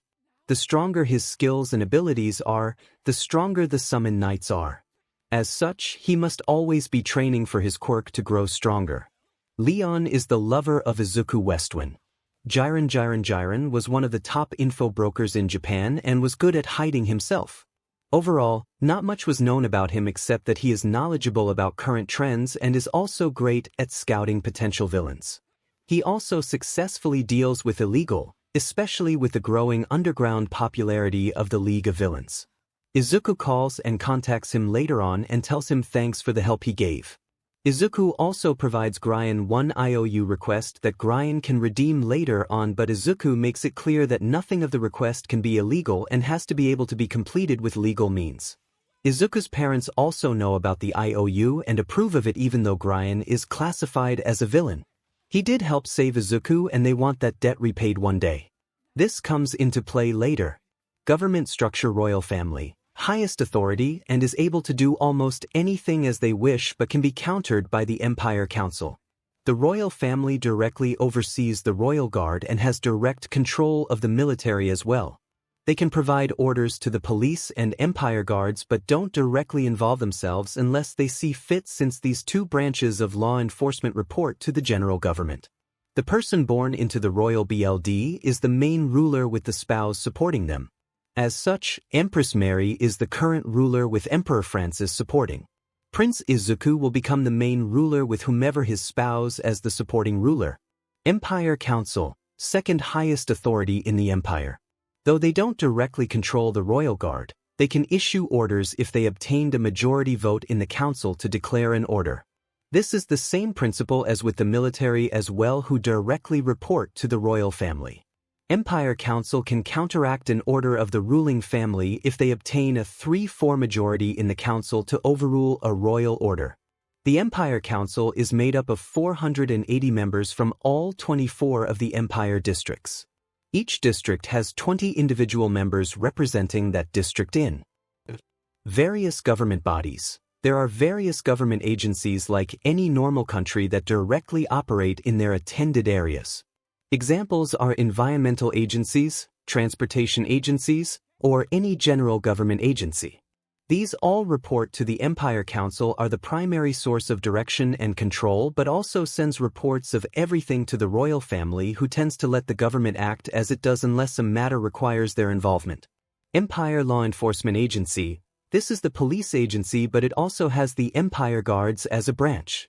The Empire Guards have authority over the normal police on site of crime scenes, but police have the overall control of law enforcement matters. Empire Guards handle various tasks such as stronger villains, rescue operations, hostage situations, villain base raids, or other bigger matters. These act in place of heroes but are not tied to the entertainment industry like heroes are. Royal Guards directly reports to the royal family and takes orders from them. Can receive an order from the Empire Council with a simple majority or at the Royal Guard's discretion of an individual council member's request to look into matters. If an order conflicts with a royal order, then the council needs a 3/4 majority to overrule the royal family. Individual requests that are not ordered by the council are all reported to the royal family, so they must be not abused since they would be looked into. The Royal Guards have direct authority over all other law enforcement under a certain rank. i.e. they can direct orders to captains in the military but not admirals of the fleet. Royal Guards can also start investigations into matters as they see fit, direct agencies to look into matters that are questionable, or act as general law enforcement if they need to. The Royal Guards are essentially the hands and eyes of the royal family and represent their orders. Military reports directly to the royal family and receives orders from them as they are the highest military command. The Empire Council can direct the military with a majority vote, but anything that conflicts with a royal order requires a 3/4 majority. The military handles mainly all external matters and will only get involved in internal matters at the request of the royal family or a royal guard, but it must be important. The last event they got involved in was an earthquake that caused damage to a city. The military was deployed on rescue operations in the city. Old noble houses. No longer do they have a direct hand in the government. The old nobles have some benefits due to their titles. Most old noble families will join politics or the royal guards to obtain some level of authority and power in the empire. They have the right as an old noble house to request a trial by combat for a person to enter the royal guard. They are also granted the right to attend ceremonies, request direct audiences with the royal family, request petitions to the council for law changes, and some other minor benefits. This is how the old houses have an indirect influence on the empire to this day. 90% of the noble houses descend from Knight BLD that protected the royal family. As such, they are fiercely loyal to the royal family. Westwind Royal Academy. This school is the highest ranked school in the entire empire. This school is the highest ranked school in the entire empire. It is also home to the main branch of the Empire Guard Academy that trains people to join the Empire Guard. There are other branches in other top schools around the empire, but this is the location of the main branch. This school has the following courses: Empire Guard Academy, General Education, Support Education, Business Education. This school is heavily guarded due to it being a private school and having a lot of rich families' children attending. Though about 35% of the student body comes from lower-income families due to scholarships by the royal family. Any student from non-wealthy families can enter cost-free if they pass a certain mark on the exam. The Empire Guard Academy is also cost-free for anyone that can pass the exam for that portion of the academy. This is to ensure that any low-income families that wish to join can without barriers blocking their way. Izuku's personal royal guards. Izuku was nervous since it was just now him and his parents that he just literally met for the first time ever. After a few minutes, Mary started to talk. "Izuku, sweetie. You need to calm down, you are having a panic attack," Mary stated. This shocked Izuku since he didn't even realize he had closed his eyes and had gone into one. He followed his father's breathing pattern and was able to come out of the panic attack.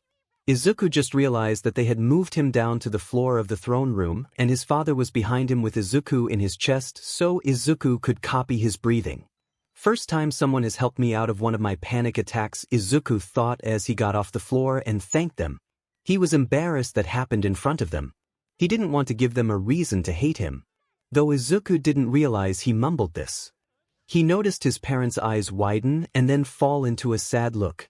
"Son, we would never hate you, especially things that are outside of your control," stated Francis.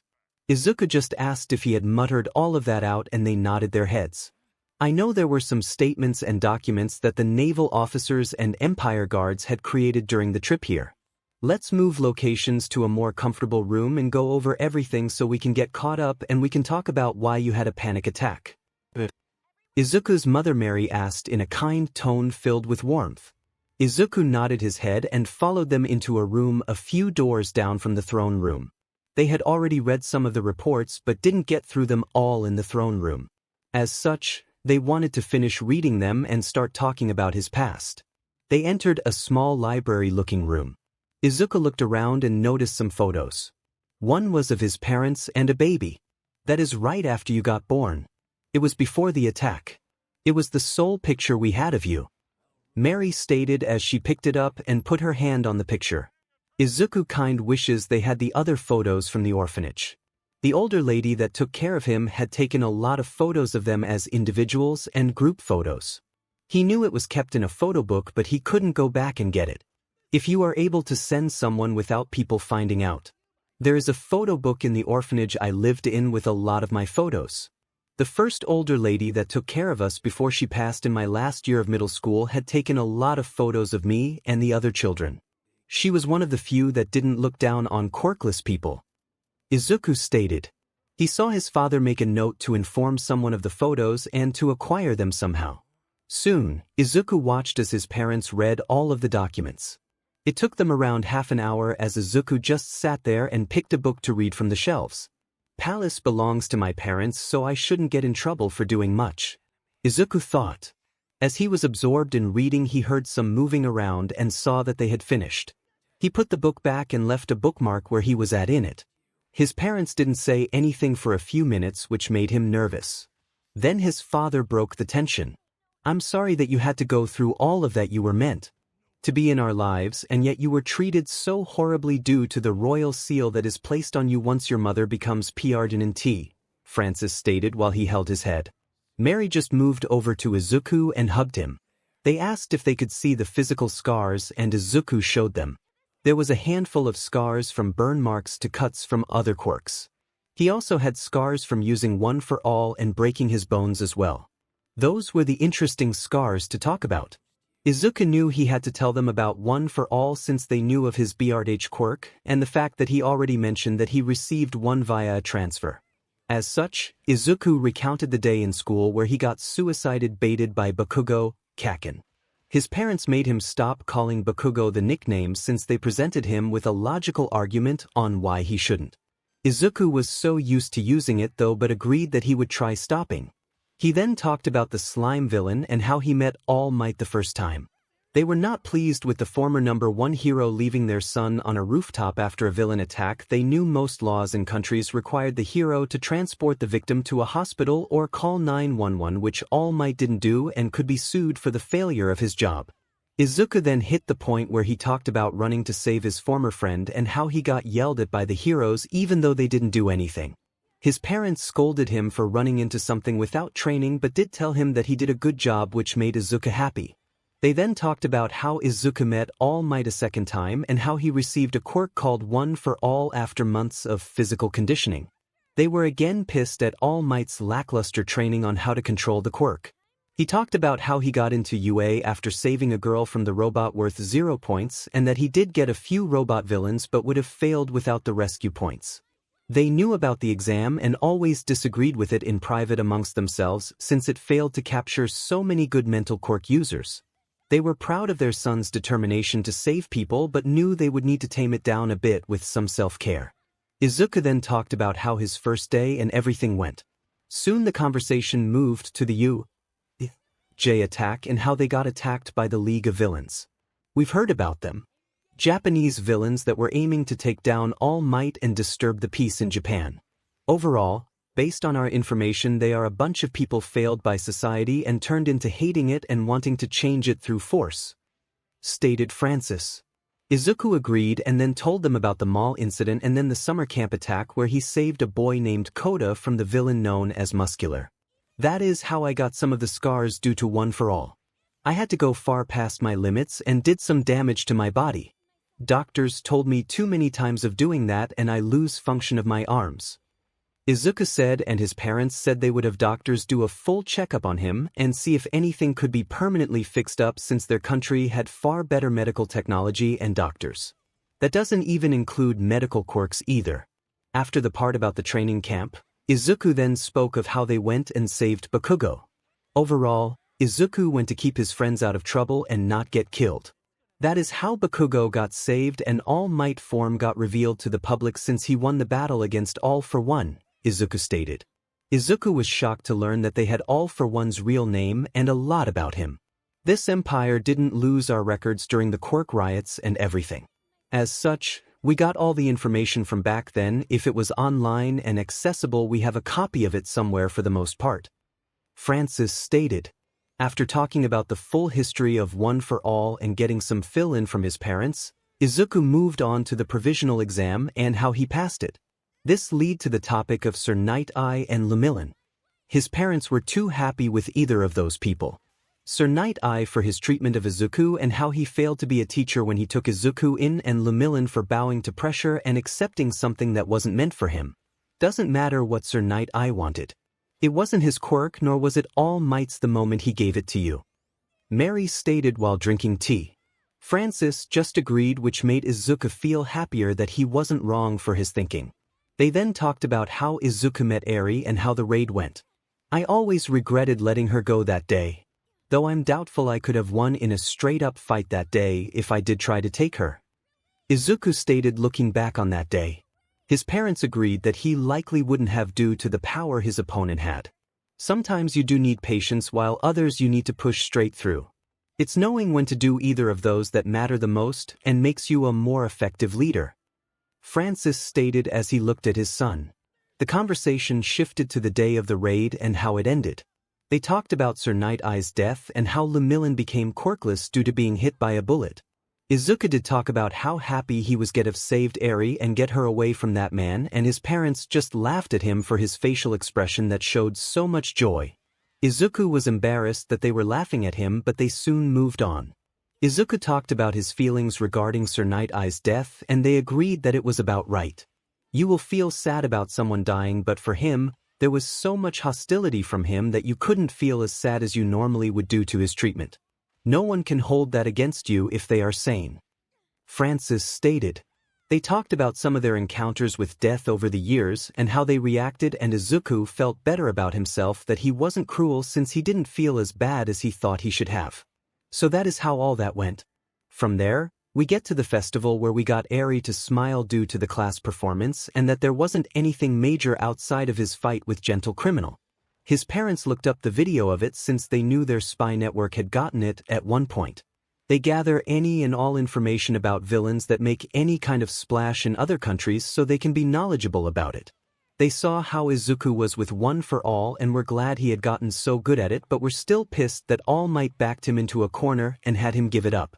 They then talked about the day Izuku got betrayed and what classmates spoke up in his defense and what ones easily believed the lies.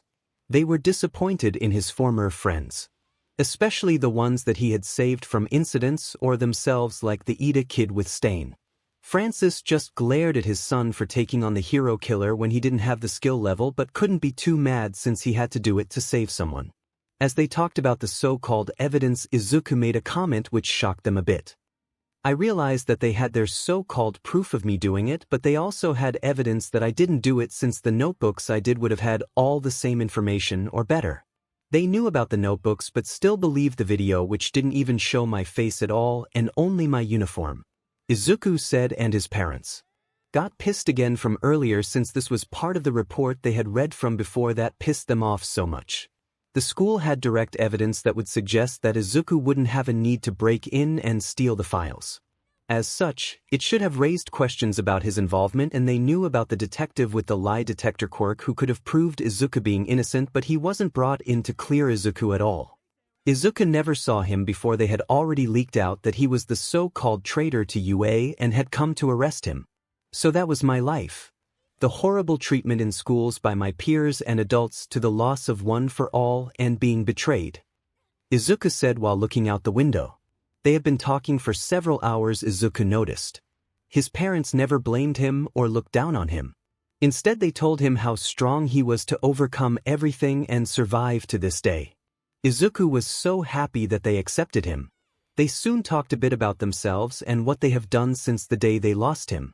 Izuku learned that his mother actually can't have more children. It's not that we wanted to replace you or anything, especially with knowing you were still alive. During one of my annual checkups about 8 years after you were gone, we discovered that my body has just stopped producing eggs. As such, I won't be able to have more children. Mary stated. Izuku hugged his mother. During all of the talking, he has been warming up to them more, but it would be a bit before he fully trusted them. Izuku learned that once he reaches the age of 18 he will be legally allowed to ascend to the throne, but while his parents are alive he won't have a need to unless they retire before they die. Izuku was glad he would have time before he had to ascend the throne. Izuku also did decide to bring up the months he was on the run. Mom, Dad, Izuku said, and they looked at him. God, going have to get used to calling people that, Izuku said, and they all had smiles at that. During my time on the run, I met an info broker villain by law that I did business with to get a safe house and money. His name is Jiren, and he is one of the major players in Japan for info. I want to extend him an IOU. Even though it was a deal where he earned off of it, I feel like I owe him a bit since he could have just turned me into other villains or even the police since there was a bounty out for me. Stated Izuku, and his parents nodded their heads and thought for a bit. Can you still make contact with him? Asked Francis, and Izuku said that he still had the burner phone and the number. They agreed to let Izuku contact Jiren and extend the IOU, with Jiren knowing Izuku was now a prince. Jiren already knew what he looked like, and sooner or later a description of him would get out, so it didn't matter much since Jiren would be smart enough to keep the info to himself due to the weight of the IOU. As such, they contacted Jiren. After a few rings he answered. Name? Jiren's voice asked. He wanted to make sure this was still Izuku. Hello Jiren, it's Izuku, Izuku responded. Where have you been? You have been missing off my radar for a week now. Jiren asked, and Izuku explained his situation. Kid, did you get some drags? Because honestly kid, I thought a bit better of you than that, Jiren said. This caused Izuku's parents to laugh, which alerted Jiren to other people there. Jiren asked who was there, and Izuku said his parents. They started to talk, and Jiren recognized the voices from online videos he has watched of the two royals. You weren't kidding kid, Jiren stated. Indeed he wasn't. We know that you did earn money off our son's deals, but you still could have turned him in, which would have never allowed him to reunite with us. As such, as of this moment, you have an IOU from our son. Though it comes with conditions. Nothing illegal, only things that he or we can do through legal means. This can be anything within the law that would be complex to do, like granting someone citizenship in our country, though note that no mass murders or people like that. Also, we expect you to keep quiet about Izuku being the prince for at least 1 year, since we will have a public event in around 1 year's time. Do you understand, Mr. Jiren? Francis stated.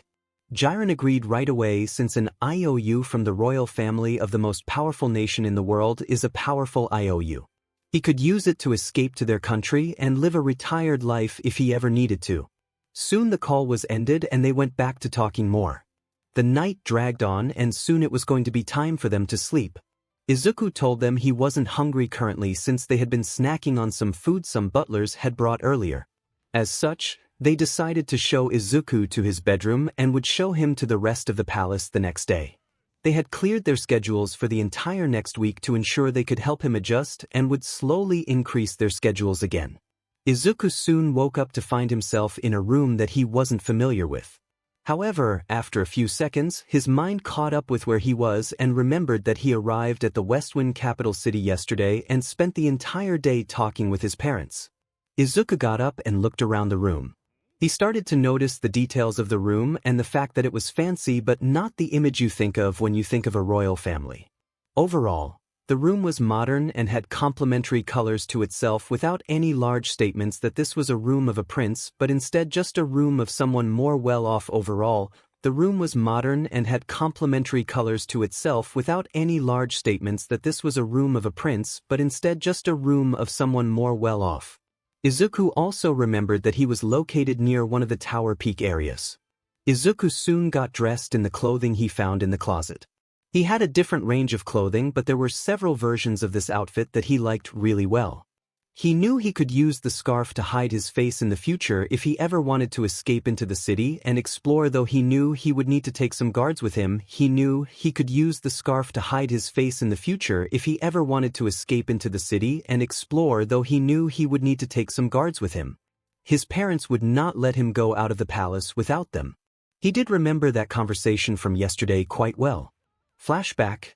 Now Izuku, we know you are used to freedom and going and coming when you wish for the most part. That is going to change slightly. You can go more or less anywhere in the palace. If you wish to go outside of the palace, you need to take a squad of royal guards with you. They will wear plain clothes to blend in with you and keep within a certain distance, while one will be close by though. This is to ensure we don't lose you again. Izuku's father Francis stated. Izuku could only agree. He knew they would be afraid of losing him again and they would be far more protective for a while until they all adjusted to the major change in each other's lives. Izuku finished changing and stepped out of his door and didn't see anyone. He decided to just explore the palace. The problem was he didn't really know his way around, so he was just going in blind. The first room that Izuku found was a very large room and was interesting. Izuku found the royal library, which was full of books and had multiple floors of books as well. Izuku found the royal library, which was full of books and had multiple floors of books as well. 36, "Welcome, Your Highness," stated a voice to Izuku's side. Izuku turned around and was met with someone in some darker clothing and had a very older appearance. The man introduced himself with an arm across the chest. "I am the royal librarian and my name is Lapis. I'm in charge of keeping this room sorted and cleaned up," stated Lapis. Izuku introduced himself as well, even though the other party knew who he was already, and then asked some questions. "What all information is in this library?" Izuku asked. Lapis thought for a second and then spoke. "More or less everything and anything. We have information on digital formats but also book format and older formats as well. We have a lot of information from the time before quirks appeared, as our empire was one of the very few that didn't have trouble during that time. As such, we are the world's knowledge source. Though most don't realize we actually do have records from back then, since we don't publicize it, since knowledge is power after all," Lapis stated. He then explained that one of his main functions was scribing all old information from old formats into new formats that can be easily saved in the event the information is old in the library. Izuku knew he would likely come back here later on in the future since he could read things from centuries ago. Izuku said his goodbye and started to search for the next room. As he walked about 50 feet, he found another door and opened it. This room was a formal dining room, or based on Izuku's knowledge from the seal, it was called a stateroom. This is a room that was a bit more lavish, which Izuku could understand since the palace was used to meet foreign leaders and ambassadors when they came to the empire. Izuku expected this was only used for very important dinners and guests since it had a set of royal throne chairs in it. Imagine there are 3 throne seats instead of 2. Izuku then exited to go to another room. Izuku then exited to go to another room. Though while he was walking, he did take in the details of the hallways he was walking in, and they did have a lot of historical details in the hallways. Makes sense due to this building being here far beyond the dawn of quirks, Izuku thought. Soon he found himself at an entrance area. Izuku was about to go down the steps and see what was down below when a voice called out for him. Izuku was about to go down the steps and see what was down below when a voice called out for him. "Hello, Your Highness. Is there anything I can help you with?" stated a voice, and it was the guard that talked to his parents in the throne room yesterday. Thing of him in the royal guard uniform. Hello, sorry, what was your name again and your position?" Izuku asked him. He just did the arm across the chest and introduced himself. "My name is Vince and I am the current head royal guard. I've been with the family since your grandparents were born. As such, I've served under your grandparents, your parents, and depending on how long I live, I would be honored to serve under you," stated Vince, who now was standing in front of Izuku. Izuku thanked him for his loyalty to the family. "I'm currently exploring the palace and trying to get a hang of where everything is and what all is in this palace," Izuku stated. Vince nodded his head and asked Izuku to follow him. "Currently, you are at the main entrance where guests and others enter. The royal family only comes through here a few times since they are usually driven in by a car to the side entrance. Let me show you around," Vince stated. Vince leads Izuku back the way they came.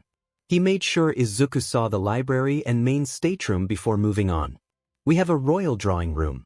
This room is used to entertain main guests such as a foreign leader instead of all the smaller ambassadors that might be at one single event," Vince stated. Izuku looked and saw how it looked. It was indeed somewhere where his parents could meet the main guests before going off to the stateroom. Vince explained that quite a few rooms were actually drawing rooms or just random rooms that staff or the royal family could relax in. The reason there were multiple drawing rooms was so that if there are multiple main guests that might not like each other, the royal family can meet them with the distance between the other guests. They soon arrived at a very open room that didn't really have much in it. This room and a few others are smaller ballrooms or party rooms. Different events will be held in these rooms to meet the need of whatever the event is. Christmas parties, charity events, or just public events that we allow people into," stated Vince. Izuku nodded his head and then they saw the other ballrooms. After looking at the different ballrooms, we headed down a flight of steps and arrived in more of a staff section of the building. After looking at the different ballrooms, we headed down a flight of steps and arrived in more of a staff section of the building.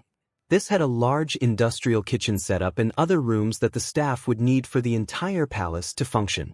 The next room that Izuku found was the gym for the palace for the royal guards and royal family to use to keep in shape. The next room that Izuku found was the gym for the palace for the royal guards and royal family to use to keep in shape. There were a few more rooms on this level, but they then headed upstairs again to the other areas. One area was the private study of his parents, which Izuku had already been in. Vince then leads Izuku through the other portions of the building. These rooms had different functions, from hosting events or just being for the royal family. There was also a large number of spare rooms for guests that would sleep at the palace after or during events. There was also an assortment of rooms used by the staff to keep the place going. They then found themselves at the royal offices for the royal family. The first one up was the Empress office. The royal member born into the BLD is always the main ruling figure. They make the main decisions and are supported by the spouse in the ruling of the empire. As such, the main office is given to your mother, which will turn into your office the day you take over the throne," Vince stated. "This office is your father's office," Vince stated as Izuku looked into it. "This office is your father's office," Vince stated as Izuku looked into it. Then they headed to Izuku's office. "This office here is yours. As the prince, even though you are not on the throne, can still impact laws, make changes, and do many things. Some though would need approval by your parents or the council, but you still hold a great deal of power," stated Vince. Izuku moved into the office and looked around for a bit. Soon they looked at the other rooms in the palace, and it was a lot of other fancy rooms or some relaxing rooms like a spa room or a pool area for the royal family. They then went outside. As Vince said, there were some buildings and places that Izuku might want to know about if he ever needed to visit them. One building was one of the ones that Izuku saw when they drove into the palace. It wasn't directly connected to the palace. Explained that it was the royal guard's main building.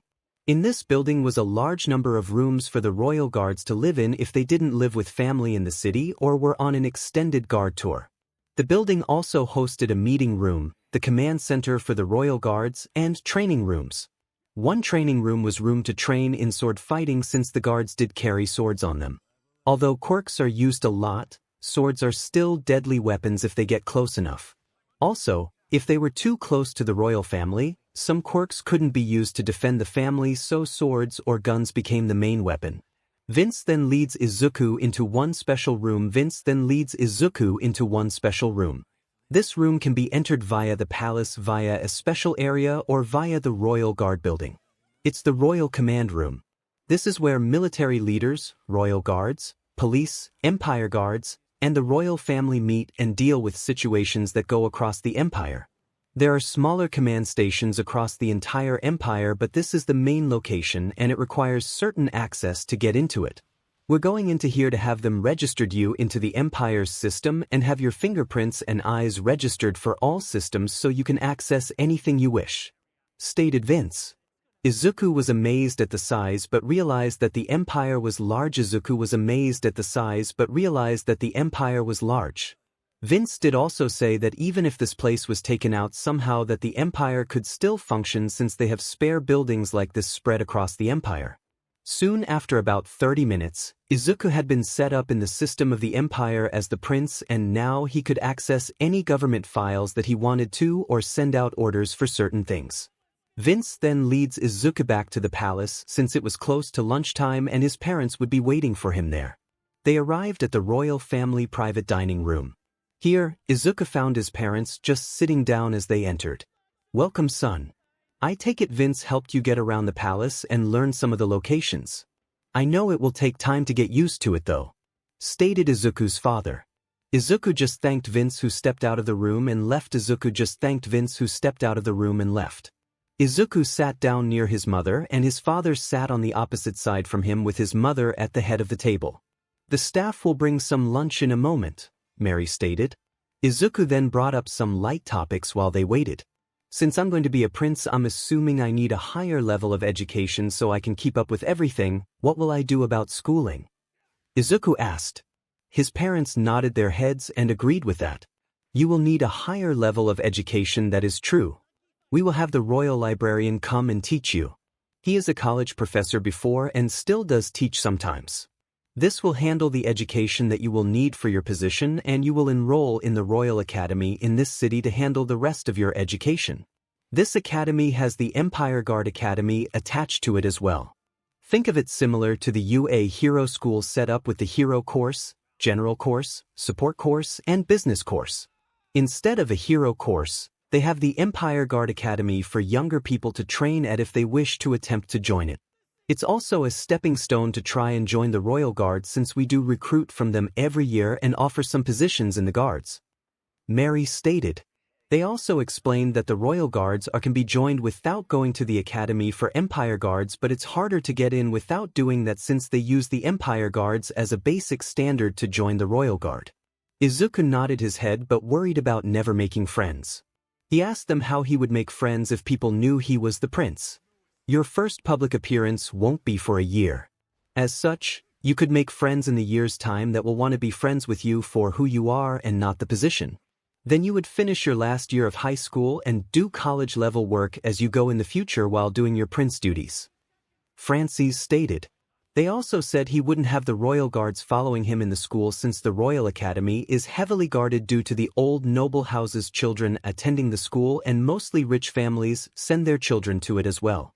Some other families do send people there, but the school is expensive due to the facilities and security. Izuku questioned how people of lower income would join the Empire Guards then.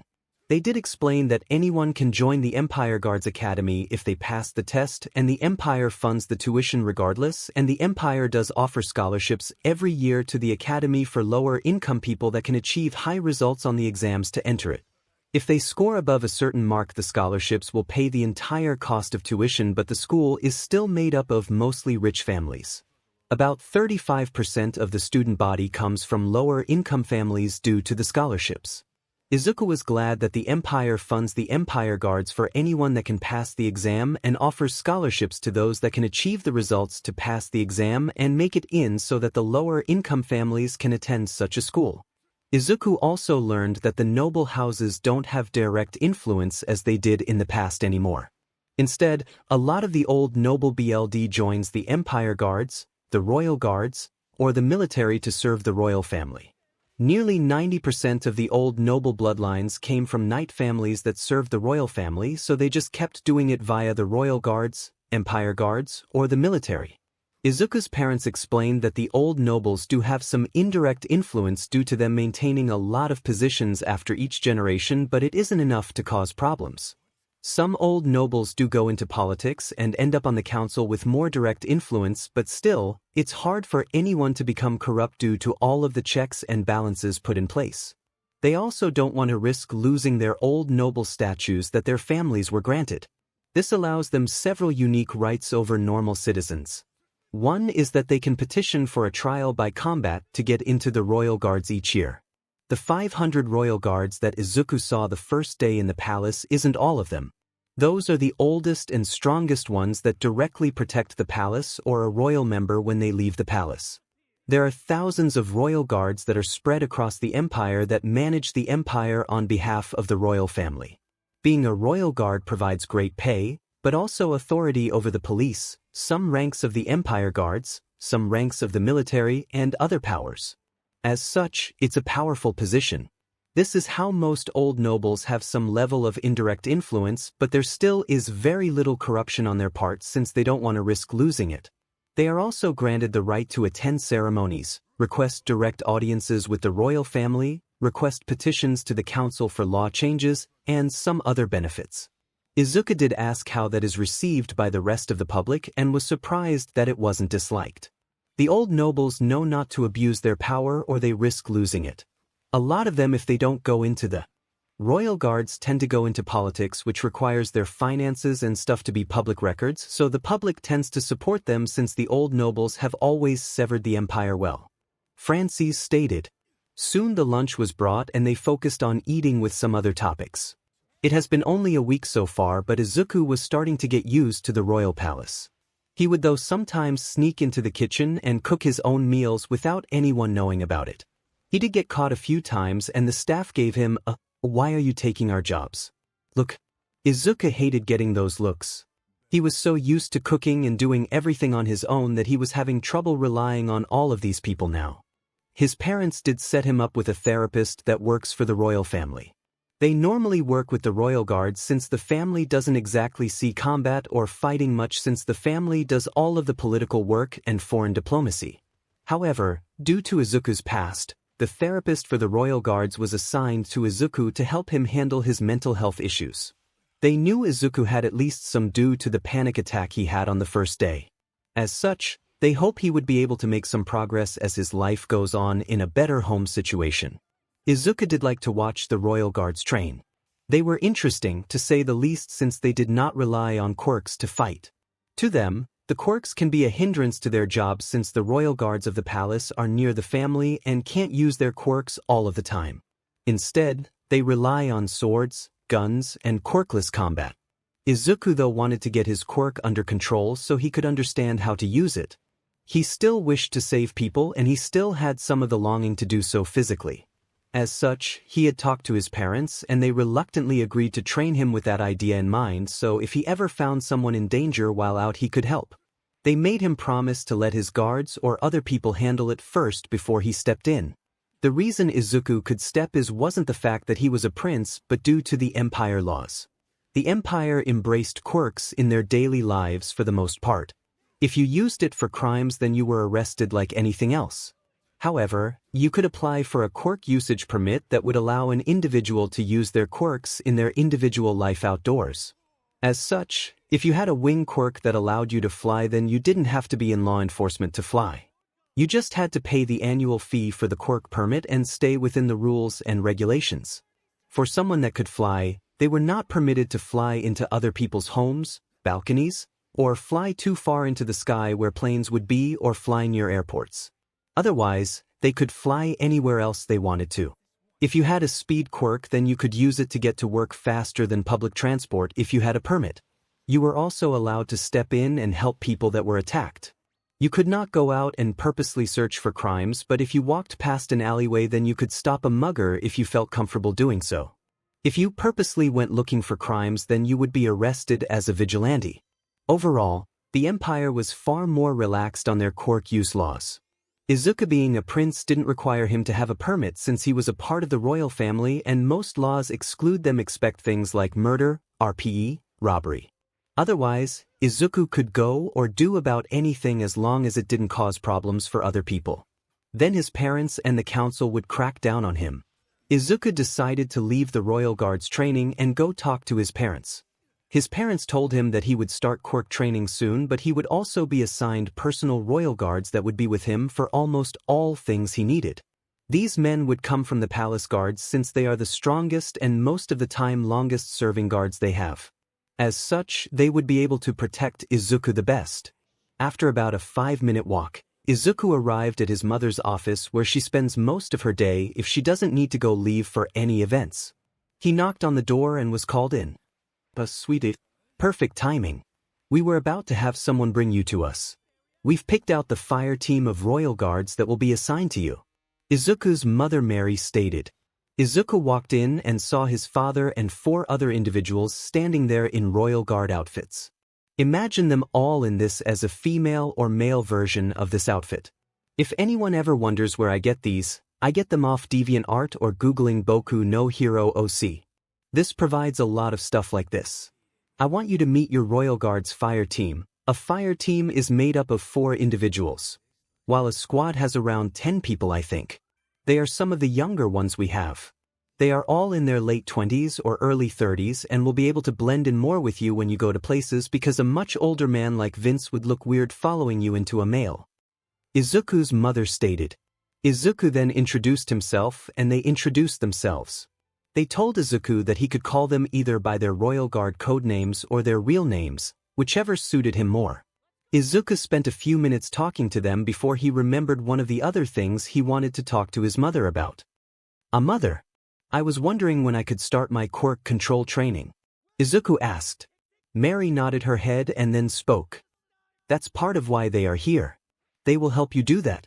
They have also been informed about the entire one for all things, so they know you do have some experience using a quirk, but it was a foreign quirk to your body. We still need to have you visit the medical staff sooner or later to see if anything can be healed in your body to make your arms better due to all of the damage. Anyway, they will escort you out with a squad of other royal guards to a royal guard training grounds so you can start learning your quirk, Mary stated. Izuku thanked her and hugged her, which made her happy that he is starting to get to that level of physical contact with them. Also, don't forget, the month is coming to an end and we will be enrolling you in the Royal Academy soon. You have already started your lessons with the librarian this week, but still, remember you will be going back to school for the remainder of your high school life, Francis stated. Izuku nodded his head and followed his new guards out of the room and to a convoy of vehicles waiting for him outside. Izuku got into the car and saw one of the local newspapers was inside the car on the side of the door. Izuku knew his father went out today and this was likely his. Izuku started to read it while the car was driving away. Izuku saw the news about him being found. The announcement read, rumors confirmed by the royal palace that the missing Prince Izuku was discovered and returned to the empire a few weeks ago. Sources from the palace stated that the prince will not make any official public appearances for at least 1 year so that he can adjust to life in the palace and get used to undertaking his royal duties as the prince, stated the headline, which was long. Then he read more into the paper and how it talked about the entire empire would be celebrating in 2 weeks to mark his return, and that the Empire Council has declared the day of his return as a national holiday. This made Izuku shake his head. Really? The day I was returned into the empire became a national holiday? I really need to get used to the weird things people do. I'm glad the country loves my family though, Izuku said without really meaning to say it out loud. The guards spoke up, which shocked Izuku since he forgot they were there. Sorry, you guys were really silent, so I forgot you were here, Izuku said with a small blush on his face. They just chucked. That is one of our job requirements. making it seem like we aren't near you so you can focus on your work or what you are doing, stated Thunder.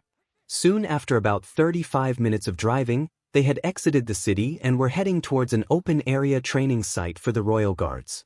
Izuku really wanted to know what his quirk really was since they only know it's likely a gravity control quirk. After another 10 minutes of driving, they arrived at an open area.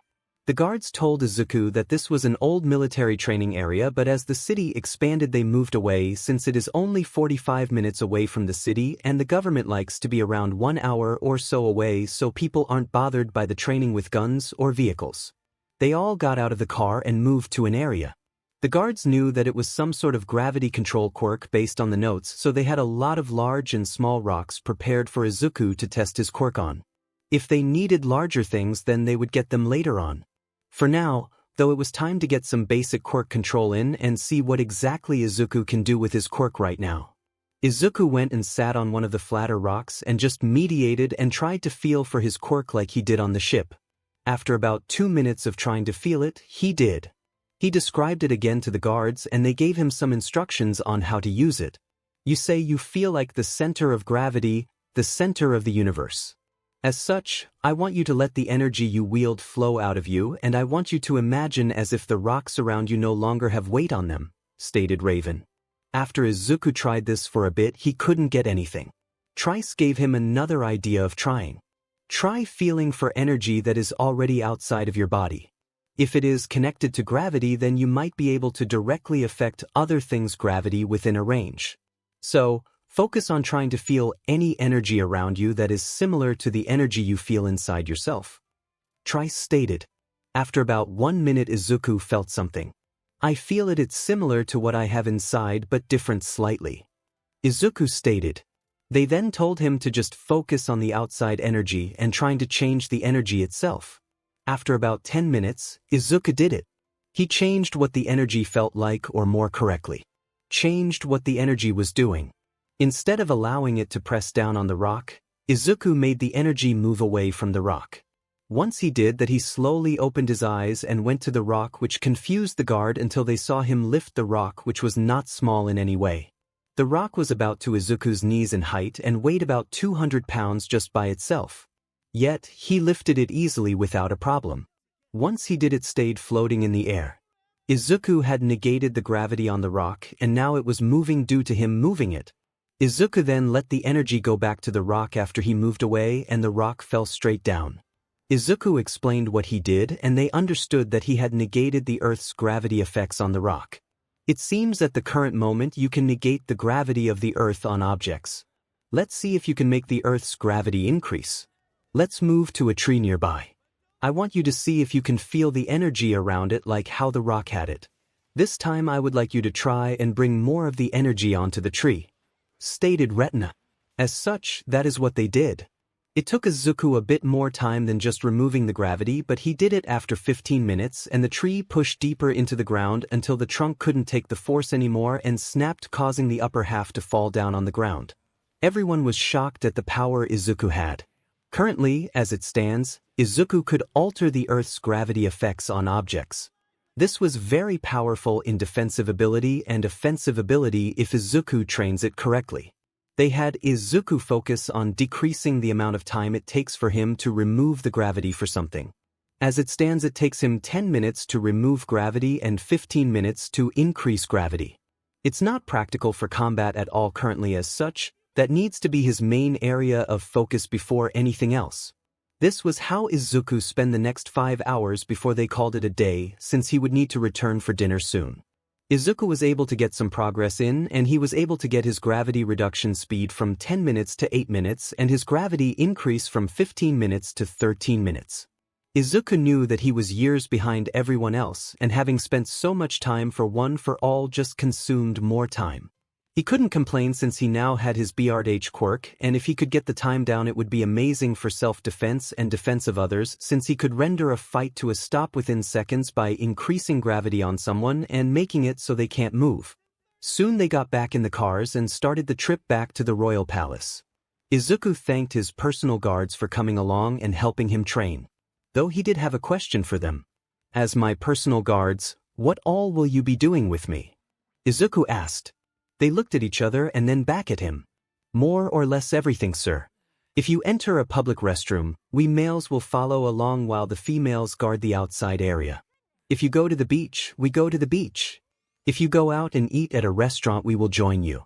One or two of us might sit at the table with you while the others are at another table with eyesight on it. It all depends on you. In the palace, we will be near you for the most part, but not as close as if you were out of the palace. If you wish to train, then we will be the ones training you. Otherwise, your life will go as normal, or rather as normal as royalty can go," stated Raven. Izuku nodded his head and thanked them again. Soon they had arrived back at the palace, and Izuku was wanting to inform his parents of his progress. He asked Raven if they would happen to know where they might be this time of day. Trice then pulled out a phone. Based on their schedule, they should be moving towards the dining hall right now. Overall, they normally stick to the planned schedule unless something happens to throw it off, which most of the time all royal guards are informed of when they got off schedule or if they go somewhere, since one guard is normally always near a royal member to keep track of their safety. Trice stated. Izuku then headed to the personal dining room for the royal family and found his parents there. They saw him come in and asked him how his day went training. He informed them of what exactly his quirk can do right now and how it's perfect for self-defense and defense of others if he can get the time down to seconds instead of being minutes.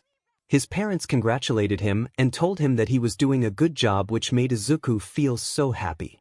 Man, it's so nice to have someone to come home to and tell them how my day went. It's also nice to be told that I did a good job, Izuku thought as he started to eat dinner. Izuku asked them how their day went, and they said it was more or less normal. They were dealing with requests for royal audiences since some old nobles wanted to meet the prince, but they responded that unless it's an actual matter, the royal family wouldn't let their son meet anyone until after the 1-year mark, since he wanted to adjust his life. Everyone had sent replies back that they understood and would request again after the 1-year mark. Izuku really hoped he would make some friends when he started at the academy next month. The end of the month had arrived, and it was now time for Izuku to attend the Westwind Royal Academy. The academy does have a set uniform for all of their students to wear, which was reddish. Izuku thought it was out of some anime but just laughed at that thought. Since the academy was the Royal Academy, they used a shade of red but didn't use a ruby red for the uniform, since the color of ruby red is considered an offense to the royal family if you aren't a royal member of the empire. There is no law against it, but citizens of the empire will look at you with disgust or might refuse to service travelers that refuse to remove or hide anything that is ruby red. As such, Izuku put the uniform on and was prepared for his first day of school. It was the middle of the semester currently, since Izuku got framed at the start of the first semester of his second year in Japan. It was the middle of the semester currently since Izuku got framed at the start of the first semester of his second year in Japan. Luckily, based on the results from the royal librarian, Izuku isn't really far behind at all. Instead, he's just slightly ahead of schedule and should be able to integrate into the school without any foreseeable problems. As such, Izuku made his way down for breakfast with his parents before he would set off on his day. As they were eating, Izuku's father spoke up. "Remember, son, per your request, we have you shown as a transfer student on the Royal Scholarship Program. No one will know you are from the royal family unless you let it out or until the announcement day," Francis stated. Izuku was happy with this. He didn't want people to treat him differently because he was from the royal family. His parents had the scholarship director informed of their plan, and the director made the transfer happen. It was going to be shown that Izuku was still using his former fake name Izuku Midoriya, since news from Japan isn't really shown in the empire much. Especially anything to do with heroes, because the country doesn't have actual heroes. So most just ignore that type of news. Izuku was shocked to learn that All Might isn't really cared for that much in the empire. People like him and what he did as the so-called symbol of peace, but he had no real effect on the empire since crime is handled by law enforcement and not heroes like All Might. Most of his fans are little kids that have seen his movies or TV shows with him as a character. Izuku broke down in a fit of laughter when he learned that All Might was really only known in the empire as a TV character. His parents just laughed with him as well. Soon breakfast came to an end and it was time for Izuku to leave. He would be dropped off near the school, and one of the royal guards would follow behind from a distance to ensure he walked into the school. The car would drive relatively normal speed in front of him at a distance before parking on the side of the road to pick up the other guard. This way, no one would notice he came from the car and it wouldn't be marked with the royal family seal either. As such, that is how Izuku found himself dropped off at the Westwind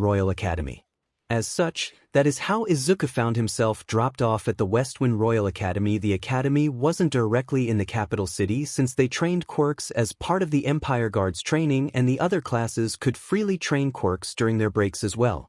As such, to ensure the academy had enough space, it was about 30 minutes away from the city, and public transport in the form of a train would go from the city to the academy on a scheduled basis of every 15 minutes.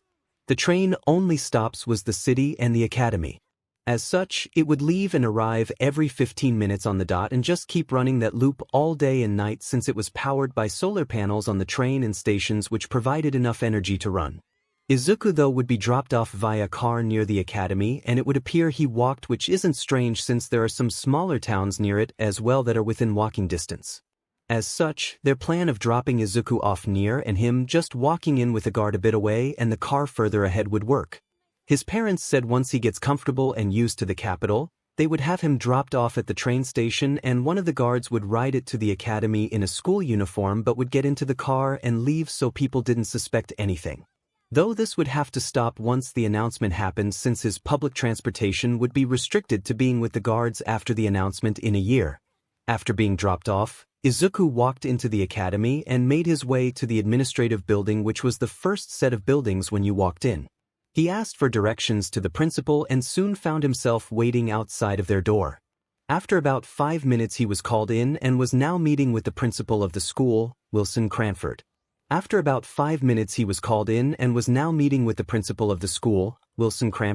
Good afternoon, Izuku Midoriya. My name is Wilson Cranford and I am the principal of this Royal Academy. I'm glad to see you ready to get started with your day. Now, let us go over some ground rules. You are entering during the middle of the semester and will need to catch up on some work. We expect you to ask for help if you need it. As a student of this academy, you are here on the Royal Scholarship due to having good exam scores. As such, you are expected to keep your grades high. If they fall, you will be expected to leave any extra groups you might join to focuses on the grades. If they don't improve, you could be expected to be charged a portion of the tuition or be removed from the school since we only want those that are determined to do good in this school. Stated Cranford. Izuku nodded his head and just said he understood. After a bit more talking they headed off to tour the campus main sections so Izuku would know his way around the building.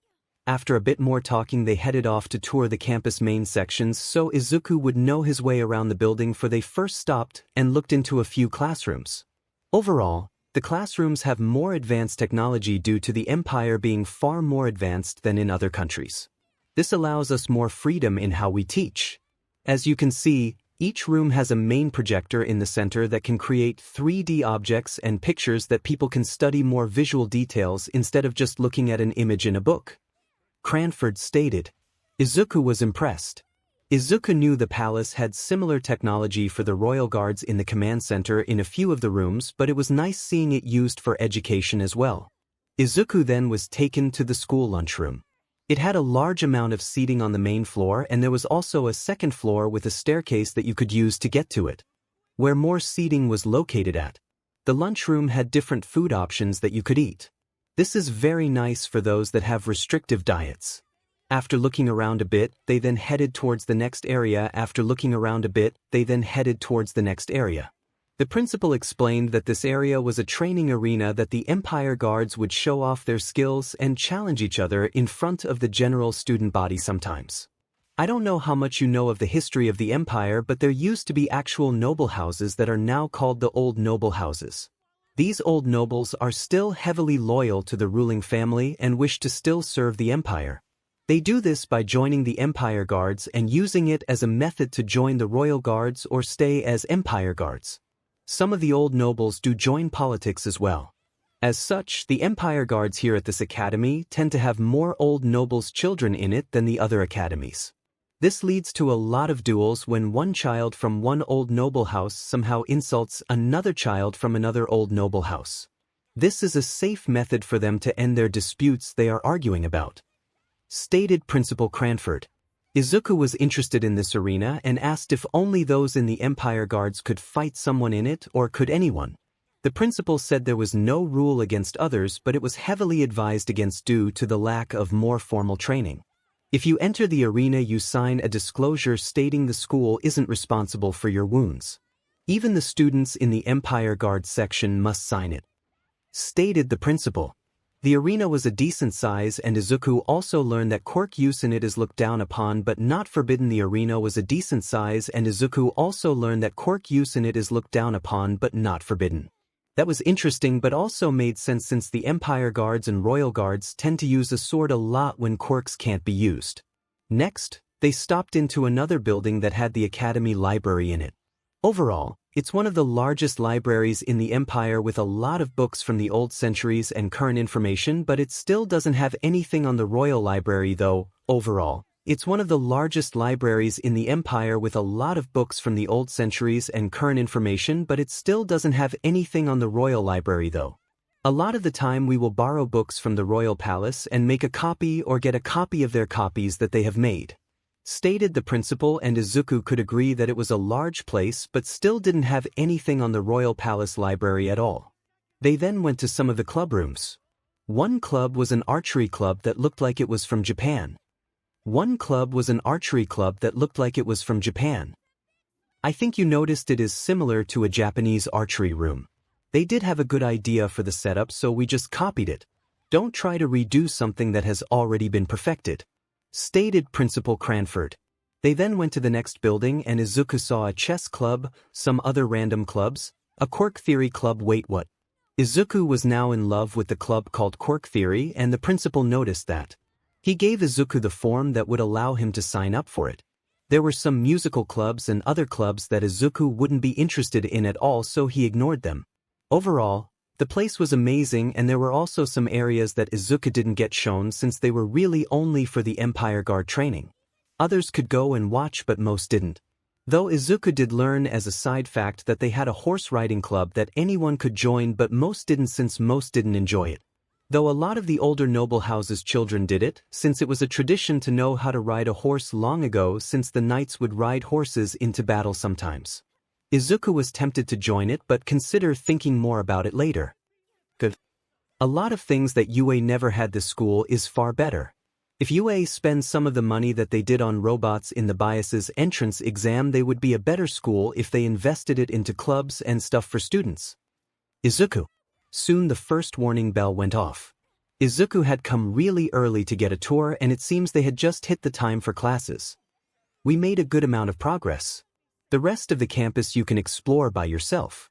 Just ask for directions if you ever get lost, Principal Cranford said as he showed Izuku his first class. The thing is that with this school is that everyone regardless of the department will have the same general classes mixed together. Their specialized classes are in the afternoon, when other courses like general education have more elective classes instead of specialized classes like support or business or the Empire Guard classes. Izuku knocked on the door and was called into the class with the principal. Good afternoon, everyone. Today you will be having a transfer student that has arrived in the country recently but has passed the exam high enough to get the royal scholarship. As such, the school will let him join now and make up the work for the previous weeks of the semester. I will leave it to you, Professor. Have a good day, everyone, stated the principal as he left. Izuku bowed his head and waved to everyone. The teacher had him introduce himself to everyone. Hello, I am Izuku Midoriya, and as the principal stated, I will be joining you all from now on. Thank you for having me, Izuku said with a smile. The teacher, whose name was Carl, told Izuku to sit in the empty seat. He did give Izuku a sheet with everyone's picture and names so he could start remembering them. As such, the class got started, and this was the start of Izuku's first official day in the school. Overall, the class went at a relative speed that Izuku could keep up with. His notes were detailed and to the point. Izuku had learned how to take better notes after 1 week with the librarian, who would go at a fast pace, and it was hard to keep up. As such, he adapted. Soon the first class came to an end and Izuku got up to get a drink since they had a 10-minute break between each class to let them walk around and get the BLD flowing since they would be seating most of the time. After returning from getting a drink, Izuku just sat back down and looked over the class pictures for a bit to start remembering their names. Izuku noticed that 60% of the class was from the Empire Guards section with 15% from the support section, another 15% from business, and the remaining 10% were from the general education students like himself. He did also know that he was the sole student on the royal scholarship in this class, and everyone came from rich families, but only a few of them were from the old noble houses. The next teacher came into the classroom and Izuku got to work on taking notes. This routine kept going until it was lunchtime, where Izuku got up and headed to the lunchroom to eat. He was doubtful he was going to make friends so easily with most of his classmates. He knew there would likely be some bias from people from rich families against those from poorer families. Izuku was not stupid, and he did it this way for a purpose, to ensure he didn't make friends with people like that. He didn't want fake friends and only wanted those that could look past titles and money. As such, today he ate lunch by himself, and this was fine with him. Soon lunch came to an end and it was time to go back to one more class before everyone went to their specialized or elective classes for the day, and then there would be club activities in the afternoon. The afternoon classes passed quickly and were just like the classes during the day. Izuku didn't have any problem with keeping up with the class and was actually working on some of the old homework that he would need to complete to catch up with everyone else. As the day came to an end, Izuku got up and was prepared to go turn in his homework and also turn in the sign-up sheet for the Quirk Theory class. He was hoping to make some friends in that club. As Izuku was about to leave, a person called out for him. "Hey, new kid. Wait up a second," stated a voice. Based on the information Izuku had, this person's name was Lance Roland. He was also a child of the old noble houses. Izuku wondered why he wanted to talk to Izuku. "Yes," Izuku said as he turned to face him head-on. "My name is Lance Roland, and I was wondering if you wanted to eat with me tomorrow during lunch with my friends, since I noticed you were alone today at lunch," Lance asked. Izuku was a bit surprised that he had asked. He was also the first person to ask. Izuku decided to take a leap of faith and see where this would take him. As such, Izuku agreed to it, and it was decided that he would eat lunch with Lance and his friends the next day. Izuku then headed to the staff room in the administrative building and tuned in the homework he already completed and also submitted the Quirk Theory Club paperwork. The teachers were happy that he was being so proactive in completing his old homework, and also the fact that he wanted to be active with a club. They approved the join request with the club advisor and told him that the club meets every Tuesday and Thursday. As such, this is how Izuku's day came to an end, and he had completed his first day at the Westwind Royal Academy. It has been a month and a half since Izuku escaped from police custody, and his former classmates and teachers were all wondering where he was. They were also wondering if he would come after them, since he was now a wanted villain. Some still refused to believe that he betrayed them, but the others would use the fact that he escaped police custody as more proof that he was a villain. The detective with the lie detector quirk was pissed with All Might and Nizu for not bringing him in first before the news got out of him being suspected or arrested, since he could have confirmed if it was true or not. The day he returned from a police case, he ripped into Nizu. "Are you kidding me? You arrested him with lacking evidence. His face isn't even seen in the video at all either," stated the detective. The detective also pointed out that anyone could be in Izuku's outfit. He then also pointed out that the League has a member with a quirk that allows them to transform into people, which means that it could have been Toga in his outfit. The staff tended at these points but trusted Nizu to have been right, since he has never been wrong before. So there was no reason he would be wrong on this matter. Well, wrong. All of the staff could see Nizu wasn't smiling anymore. This concerned them. "Nizu, please tell me that you were 100% sure without any second thoughts when you accused Midoriya," Aizawa stated with a glare that made some of them flinch back. Nizu just looked at him and started to talk. "I was 100% certain when I made the decision, but I might have acted prematurely out of fear of him. He is smart and he was strong with his quirk. Just look at how he has stayed off our radar for nearly 2 months now," Nizu stated. This shocked all of them. All Might was just stunned. He had made the decision to not back Izuku based on Nizu always being right and thinking everything through. Now he just learned he might have truly betrayed his former protege. He also got Mirio the quirk, thinking he would easily be able to use it, but he is having trouble. He has tried spreading it like Izuku did and it has only worked to a point. He is unable to keep it active for a long time like Izuku. He can control a similar amount as Izuku did as well, which confuses them since Mirio has more muscles than Izuku does. As such, All Might was really confused and was starting to regret not supporting his student until the detective could do a questioning, but he also acted on fear as well since he had a horrible thought that Izuku was a plan of All for One's. This made him act irrationally. Now he was paying for it. When Izuku's words from that day came back to him, he declared Mirio a false holder of One for All. Does One for All itself agree with those words? Is that why Mirio can't use the quirk as well as we think he should? Thought All Might. Soon, the meeting came to an end and they decided to keep quiet about their theory of Izuku possibly being innocent until the detective could question him and prove it or not. Yue was already being attacked in the media over Izuku being a mole and him being on the run. They called in other heroes to try and find him, and the detective did a lot of questioning on people to see if they could find him. After a lot of work and another half a month passing, they found out that he had met with an info broker who was selling quirk analysis services of Izuku's to villains, and the heroes were shocked at the impact he had. The staff could see why Nizu was scared because the power between gangs had shifted due to Izuku. After questioning a handful of people that underground heroes detained, they had gotten a possible safe house location where Izuku was staying at. Though they didn't know that the safe house owner had a lot of people in his pocket, so the moment the search warrant went through he knew about it and had warned Izuku to run. This resulted in a game of cat and mouse, and it was a game that they had lost. They tracked Izuku on some cameras but had lost him as he ran into an area without cameras. The problem was he never reappeared on cameras around the area, so they don't know where he went. Wind of the failed raid had hit the news and Yue and heroes got another hit in the media. There was quite a bit that they retrieved from the house, which included all of his work he did. Nizu noticed none of his work was on heroes. Did I really make a mistake? Nizu thought since even being on the run Izuku didn't sell info on heroes, which would have earned him more business. They also found a bit of money hidden under a floor which was around 500k yen. No news of Izuku Midoriya was ever found since that day. It was as if he disappeared off the face of the earth. They also monitored villain gangs but didn't notice any shifts in power which would have indicated him being active. It truly was like he disappeared from the earth. In other news unrelated to Izuku, or so they thought, the Westwind Empire refused to renew its expiring treaties with Japan. These treaties included some ceremonial ones and some impactful ones like a few trade treaties. Japan attempted to get an answer, but the Westwind Embassy refused to make a statement.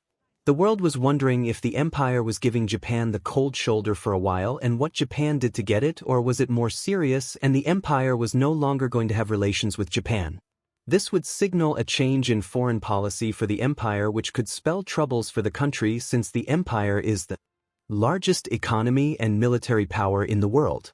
Also, a lack of support by the Empire could leave Japan open for attack by other countries that feared incurring the wrath of the Empire for breaking the long-standing peace, since there haven't been any major conflicts since 100 years ago when quirks became accepted and people focused on those instead. This doesn't mean that there weren't any conflicts. Most were in the shadows or limited to bordering nations and were resolved through peace talks that the Empire had brokered themselves. As such, if Japan is being cut off by the Empire, then it could become a free game for others to attack. The Empire just refused to make statements, or their statements weren't really saying anything important. As such, Japan started to work on plans to try and improve its relationship with the Empire. One such plan included sending a delegation, but that would wait until they see how the Empire acts in roughly the next year or so. Now, while the heroes were busy doing their things, Izuku had made it to the Empire already and has been there for a bit of time by now. He has also already been in his new school for months now and was adjusting to his new life. However, while Izuku and the heroes were going about their lives, the villains were on the move and were aiming to grow stronger. The League of Villains had ended up making contact with a rival organization called the Metal Liberation Army. They wanted far more freedom to use quirks how the user wanted, but had negative qualities like looking down on those with weaker or no quirks. This didn't sit well with Shigaraki, who had become far more developed than before. He was no longer as childish as he was and planned things out more now. He had gotten the doctor's help and had just gotten 𝗷𝗏𝗏's old bodyguard under his control. It was at that moment Shigaraki received a phone call from Jiren. He answered the call, but it wasn't Jiren that answered. Instead, it was a new voice. The voice started to talk. "Hello, I'm 𝗲𝗏𝗏, the leader of the Meta Liberation Army. It took a bit of work finding the code to the phone since he wouldn't give it. We had to hack into it," 𝗲𝗏𝗏 stated. Shigaraki didn't like the sound of that at all. He asked what happened to Jiren and was told he was still alive but missing some digits on his hands from refusing to give information about any of his clients. This pissed Shigaraki off since Jiren has helped them a lot. Now the reason for this call. You and the League members are to come to our location and surrender to us or refuse, and we send your location to the heroes. That forest you're in looks nice with whoever's that giant is, 𝗲𝗏𝗏 stated. The League members all froze at this statement. How did they know where they were at? 𝗲𝗏𝗏 gave them an answer.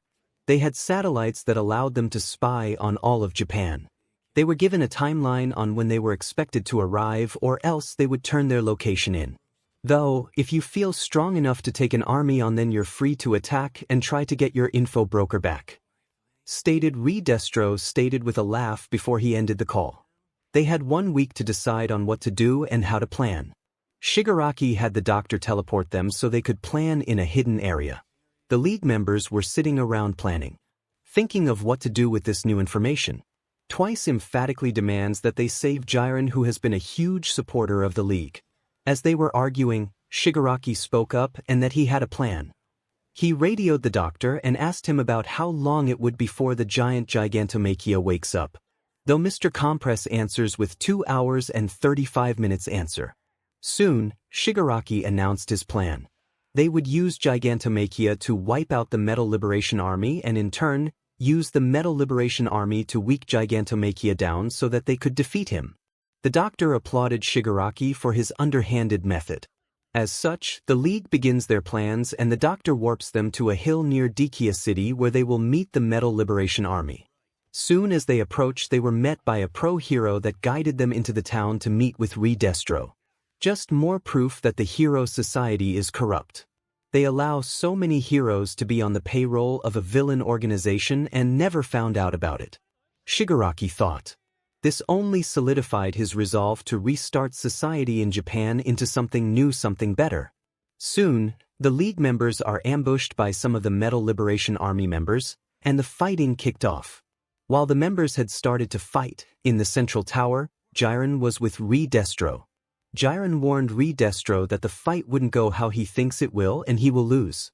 𝗲𝗏𝗏 was impressed by Jiren's loyalty but refused to believe that they would lose with their numbers.